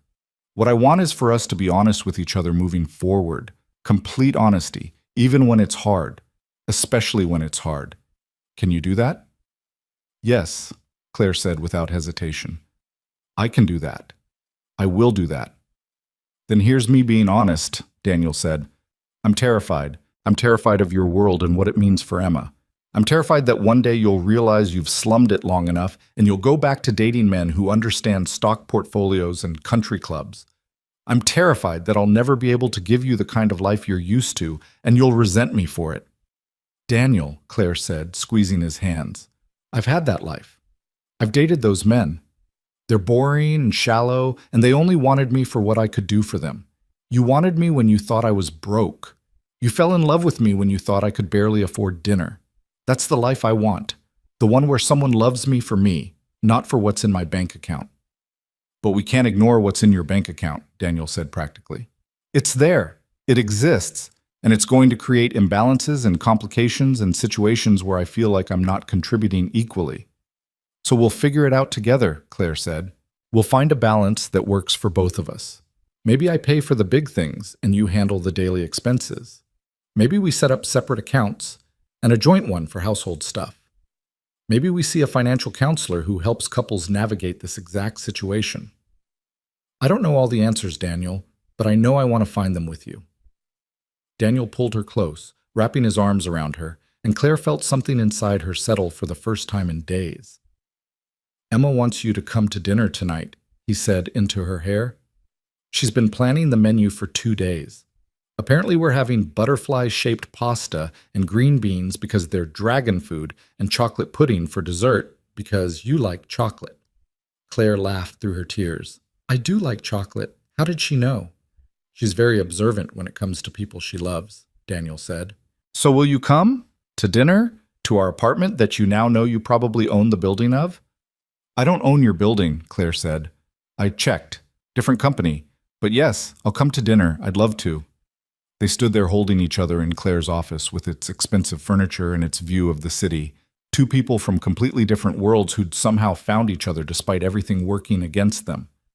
When they finally pulled apart, Daniel wiped the tears from Claire's face with his thumbs, gentle and careful. We're really doing this? He asked.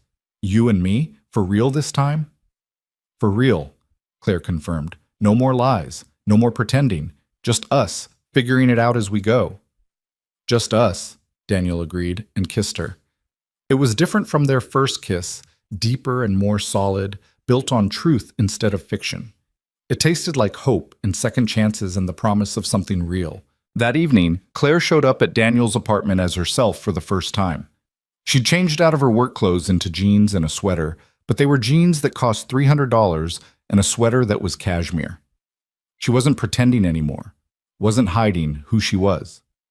This was Claire Morgan, billionaire CEO, showing up for dinner with the man she loved and his daughter. Emma answered the door wearing her butterfly wings and a smile that could power the city. Claire. What should I call you?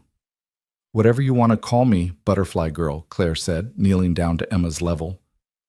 Anna or Claire, I'm still the same person. I'm still the one who taught you about ultraviolet light and pushed you on the swings and read you bedtime stories. The name doesn't change that. Emma considered this seriously. Can I call you both? Like Anna Claire? That sounds perfect, Claire said, and Emma threw her arms around Claire's neck in a hug that nearly knocked her over. I missed you so much, Emma said fiercely. Don't go away again. I won't, Claire promised. I'm here to stay as long as your daddy says it's okay. Daddy says it's very okay, Daniel called from the kitchen. He also says dinner is almost ready and someone needs to set the table. Emma grabbed Claire's hand and pulled her inside, chattering about everything that had happened in the past 5 days.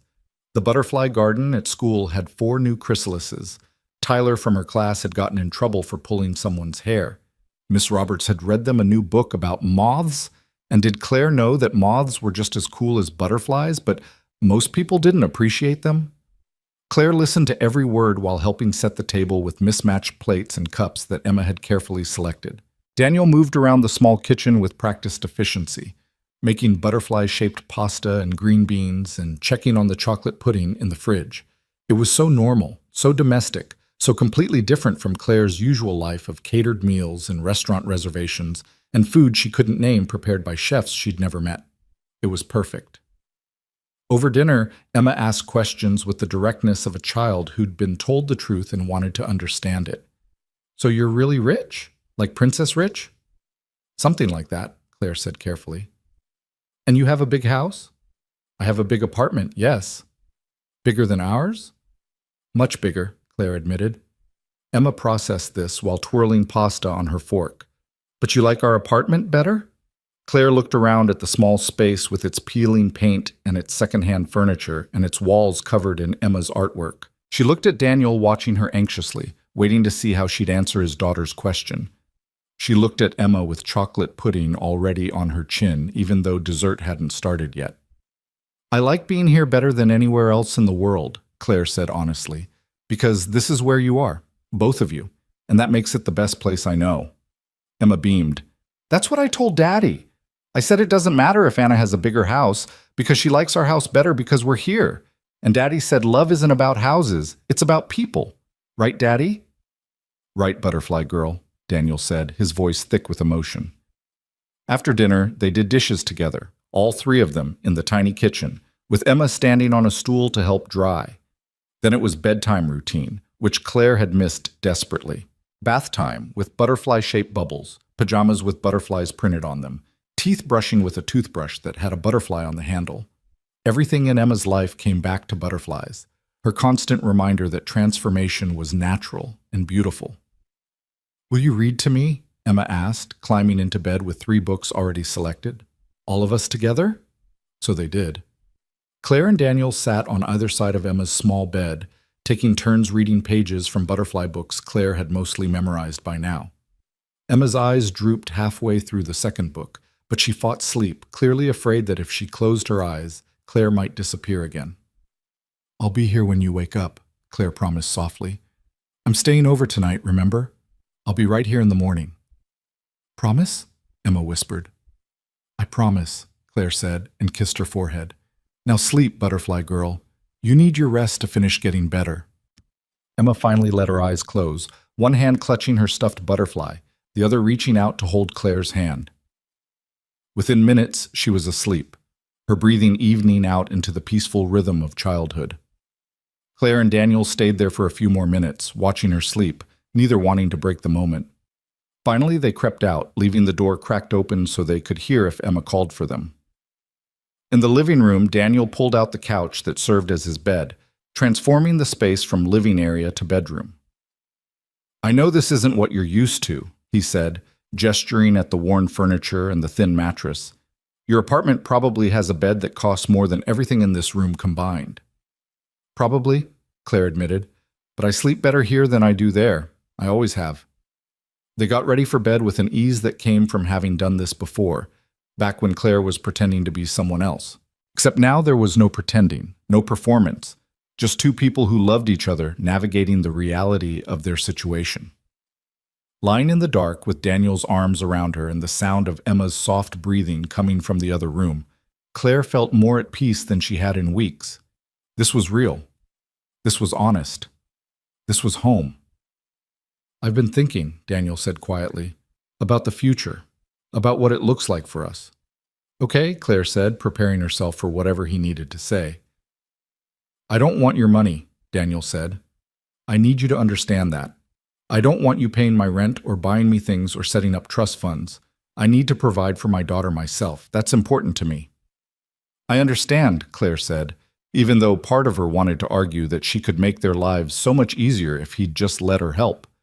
"But," Daniel continued, "I've been thinking about Emma's future, about college funds and opportunities and the things I might not be able to give her on my salary. And I realize that pride is one thing, but denying my daughter opportunities because I'm too stubborn to accept help is another thing entirely."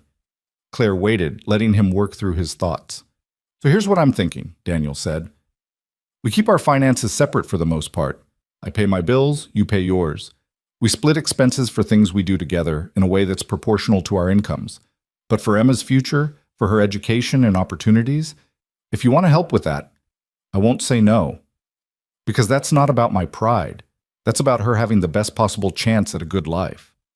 That sounds fair, Claire said carefully. And what about living arrangements? Your lease is up in 3 months. We were talking about finding a place together before everything happened. I still want that, Daniel said. But not one of your properties and not something I can't afford. Something in between. A place we can both contribute to, even if your contribution is bigger than mine. I need to feel like I'm building a life with you, not living in one you've built for me. We'll find something together, Claire agreed. Something that feels like ours. They talked into the night, working through the practical realities of combining their vastly different lives. Claire would maintain her penthouse for business purposes, for hosting events and meetings that required the impression of wealth and power. But she'd spend most of her time at whatever place they found together, the home they'd build as a family. They'd be honest with Emma about Claire's wealth, but raise her with the same values Daniel had been teaching her. That worth came from character, not bank accounts, and that work and integrity mattered more than money. There's one more thing, Claire said as they were finally drifting off to sleep. I want to do something with my money, something that matters. Okay, Daniel said sleepily. Like what? A foundation, Claire said, the idea forming as she spoke. For single parents, to help people like you who are working hard and doing everything right but still struggling. Childcare assistance, emergency funds for when kids get sick, college scholarships, job training, whatever they need. I've been donating to hospitals and museums and all these prestigious causes, but I want to do something that actually changes lives. Daniel was quiet for so long that Claire thought he'd fallen asleep. Then he said, You do that? I want to, Claire said. I want to turn this whole mess into something good. I lied to you and I hurt you and I can't change that. But maybe I can make sure other parents don't have to struggle the way you have. Maybe I can use my resources to actually help people instead of just accumulating more wealth. That's... Daniel's voice caught. That's incredible, Claire. Really incredible. Will you help me? Claire asked. You know what single parents need better than anyone. You could help design the programs, make sure we're actually addressing real problems instead of what we think the problems are. Yes, Daniel said immediately. Yes, I'd love to help with that. They fell asleep holding each other, already planning a future that looked nothing like either of them had imagined, but somehow felt exactly right. The next morning, Claire woke to the sound of Emma's delighted squeal. Daddy, Anna Claire is still here. She didn't leave. She opened her eyes to find Emma standing beside the pull-out couch in her butterfly pajamas, bouncing with excitement. You stayed! You really stayed! I told you I would, Claire said, pulling Emma into a hug. I always keep my promises.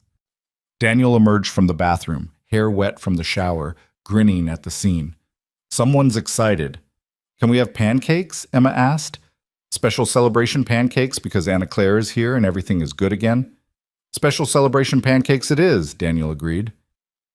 They made breakfast together, the three of them crowded in the small kitchen, and Emma insisted on helping, even though her help mostly consisted of making a mess with the batter. Claire had made pancakes in Daniel's kitchen before, but this time was different. This time she wasn't pretending to be someone else. This time she was just herself, making breakfast with the people she loved. Over pancakes shaped like butterflies because Emma insisted, they talked about the day ahead. Daniel had to work, but Emma's school had a half day. Claire offered to pick her up, and this time there was no awkwardness about it, no lies to navigate. Just a simple family arrangement. I have a board meeting this afternoon, Claire said, but I can move it if you need me to. Don't move your meeting, Daniel said. I can ask Mrs. Chen to watch Emma for a few hours. Your company is important too. But not more important than this, Claire said, gesturing at the three of them around the table. Not more important than being here when you need me. We know that now, Daniel said softly. You proved that when Emma was sick. But Claire, you don't have to choose between your work and us. We can make both work. And they did. Over the following weeks and months, they figured out how to blend their lives in a way that honored both of their realities. Claire kept running Morgan Industries with the same fierce intelligence that had built her empire, but she also left the office at reasonable hours and turned off her phone during family dinners. Daniel kept his job at Whitmore & Associates, refusing Claire's offers to set him up with something better, insisting that he needed to earn his own way. They found an apartment together in a neighborhood that split the difference between Daniel's world and Claire's, Not luxurious by her standards, not struggling by his, just a comfortable 3-bedroom that felt like home the moment they walked in. Emma got her own room, which she immediately decorated with every butterfly-themed item she could find. Daniel and Claire shared the master bedroom, and the 3rd bedroom became an office where they could both work when needed. Claire started the Single Parent Success Foundation 3 months after they moved in together, with Daniel as co-director and Emma as their unofficial mascot. They funded childcare centers and emergency assistance programs and college scholarships. They hired social workers who understood the real struggles of single parents because they'd been there themselves. Within a year, they were helping thousands of families across the city. Emma thrived. She remained obsessed with butterflies. But now she also had opportunities Claire's money could provide: science camps and museum memberships, and trips to butterfly conservatories around the country. But she also still had her public school friends and her neighborhood park and the grounded perspective Daniel insisted on maintaining. She grew up knowing that her family was different, that Anna Claire had more money than most people, but that love and character mattered more than wealth. On their 1-year anniversary of getting back together, Daniel proposed. Not with an expensive ring from a famous jeweler, but with a simple band he'd saved for and a speech about how Claire had taught him that real wealth wasn't money, but finding someone who saw you for who you really were. Claire cried and said yes, and meant it with every fiber of her being. They got married 6 months later in a small ceremony in the Butterfly Conservatory, where they'd taken Emma on one of their first outings as a family. Emma was the flower girl, wearing her beloved butterfly wings over her fancy dress, scattering petals, and declaring loudly that she'd known all along that Anna Claire and Daddy were meant to be together because the universe had told her so. Standing at the altar, holding Daniel's hands while Emma beamed at them from the front row, Claire thought about the lie that had started everything. The fake profile, the cheap clothes, the apartment she'd never lived in, the salary she'd never earned. All of it had been false, a desperate attempt to find something real in a world that had always wanted her money more than her heart. But the love that had grown from that lie was the truest thing in her life. Daniel had fallen in love with Anna Clark, and then he'd chosen to love Claire Morgan, seeing both versions as the same person underneath the different names and circumstances. He'd looked past the wealth and the power and the empire to see the woman who just wanted to be loved for herself. And Emma, beautiful Emma, with her butterfly wings and her unshakable faith in magic, had taught them both that families were people who chose to love each other even when it was hard. That transformation was natural and nothing to be afraid of. That sometimes you had to build a chrysalis and completely change to show the world who you'd always been meant to be. The officiant pronounced them husband and wife, and Daniel kissed Claire like she was the most precious thing in his world, which to him, she was. Emma cheered and threw more petals and asked loudly when they could have cake. The small group of guests laughed, and Claire felt happiness so complete it almost hurt. Later, at the reception, Emma tugged on Claire's dress. "Anna Claire, can I ask you something?" "Anything, butterfly girl." "Are you happy you stopped pretending to be Anna?" Emma asked with the seriousness only children could manage. "Or do you miss it sometimes?"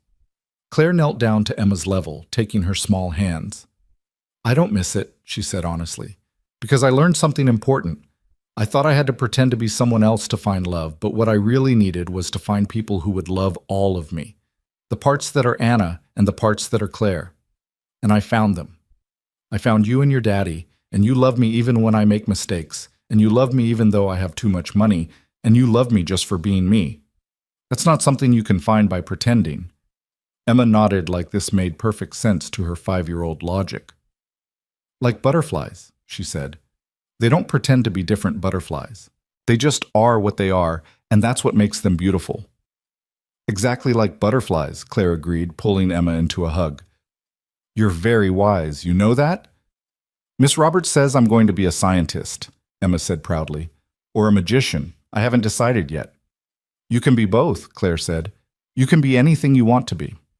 "Can I be your daughter?" Emma asked, and Claire's breath caught. "I know you married Daddy, but that makes you my stepmom, and I don't like that word. Can you just be my mom? For real?" Claire looked across the reception to where Daniel was watching them, his expression soft with love and understanding. He nodded, giving her permission for this too, this final step in becoming a family. "I would be honored to be your mom," Claire said, and this time she was crying happy tears.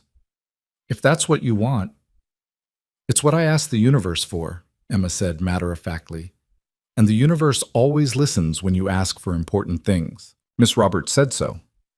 That night, after the reception ended and Emma was asleep in Mrs. Chen's apartment because she'd insisted the newlyweds needed alone time to do wedding stuff, Claire and Daniel stood on the balcony of their apartment looking out at the city. "No regrets?" Daniel asked, his arm around her waist. "Not a single one," Claire said. "You?" "Just that I didn't figure out who you were sooner," Daniel said. "We could have avoided a lot of pain if I'd been less oblivious." "Or maybe we needed to go through it," Claire said thoughtfully. "Maybe I needed to learn that I couldn't build a relationship on lies. And you needed to learn that love isn't about where someone comes from or how much money they have. Maybe all of it, the good and the bad, was necessary to get us here." "Deep thoughts for a wedding night," Daniel teased. "Butterfly wisdom," Claire said with a smile. "Our daughter taught me that transformation requires going through the difficult parts. You can't skip the chrysalis stage and still become a butterfly." "Our daughter," Daniel repeated, testing out the words. "I like how that sounds." "Me too," Claire said, and meant it with her whole heart. They stood there in comfortable silence, watching the city lights, two people from completely different worlds who'd found each other despite everything working against them. The lie that had started their relationship was long behind them, replaced by a truth that was messy and complicated and absolutely real. Claire Morgan had everything: wealth, power, success beyond most people's dreams. But standing there with Daniel's arms around her and Emma sleeping safely nearby, and a future stretching ahead of them full of possibility, she finally understood what having everything actually meant. It meant having people who loved you for who you were, not what you had. It meant showing up when it mattered and being honest even when it was hard. It meant building a life based on truth instead of fiction, even if the fiction had been more comfortable. It meant being brave enough to transform, to shed the protective shell you'd built and show the world your real wings. It meant being loved not for your money or your success or your carefully crafted image, but for your messy, complicated, imperfect self. And that, Claire realized, was the real wealth. Not the billions in her bank account or the empire she'd built or the buildings with her name on them. The real wealth was this: a husband who'd chosen to love her despite her lies, a daughter who'd asked the universe for a mother and received one, and a future built on honesty and trust and the kind of love that couldn't be bought at any price. The universe had listened to Emma's request and delivered something better than anyone could have imagined. Not a fairy tale where everything was perfect, but a real story where imperfect people chose each other and built something beautiful from the broken pieces. Claire had gone searching for authentic love and found it in the last place she'd expected, with a man who'd fallen for the person she was when she had nothing to offer but herself. And in learning to love him and Emma, she'd discovered the person she'd been searching for all along. Not Anna Clark, who'd never really existed. Not just Claire Morgan, the billionaire CEO. But someone in between, someone new, someone who'd emerged from her own chrysalis transformed and finally ready to fly.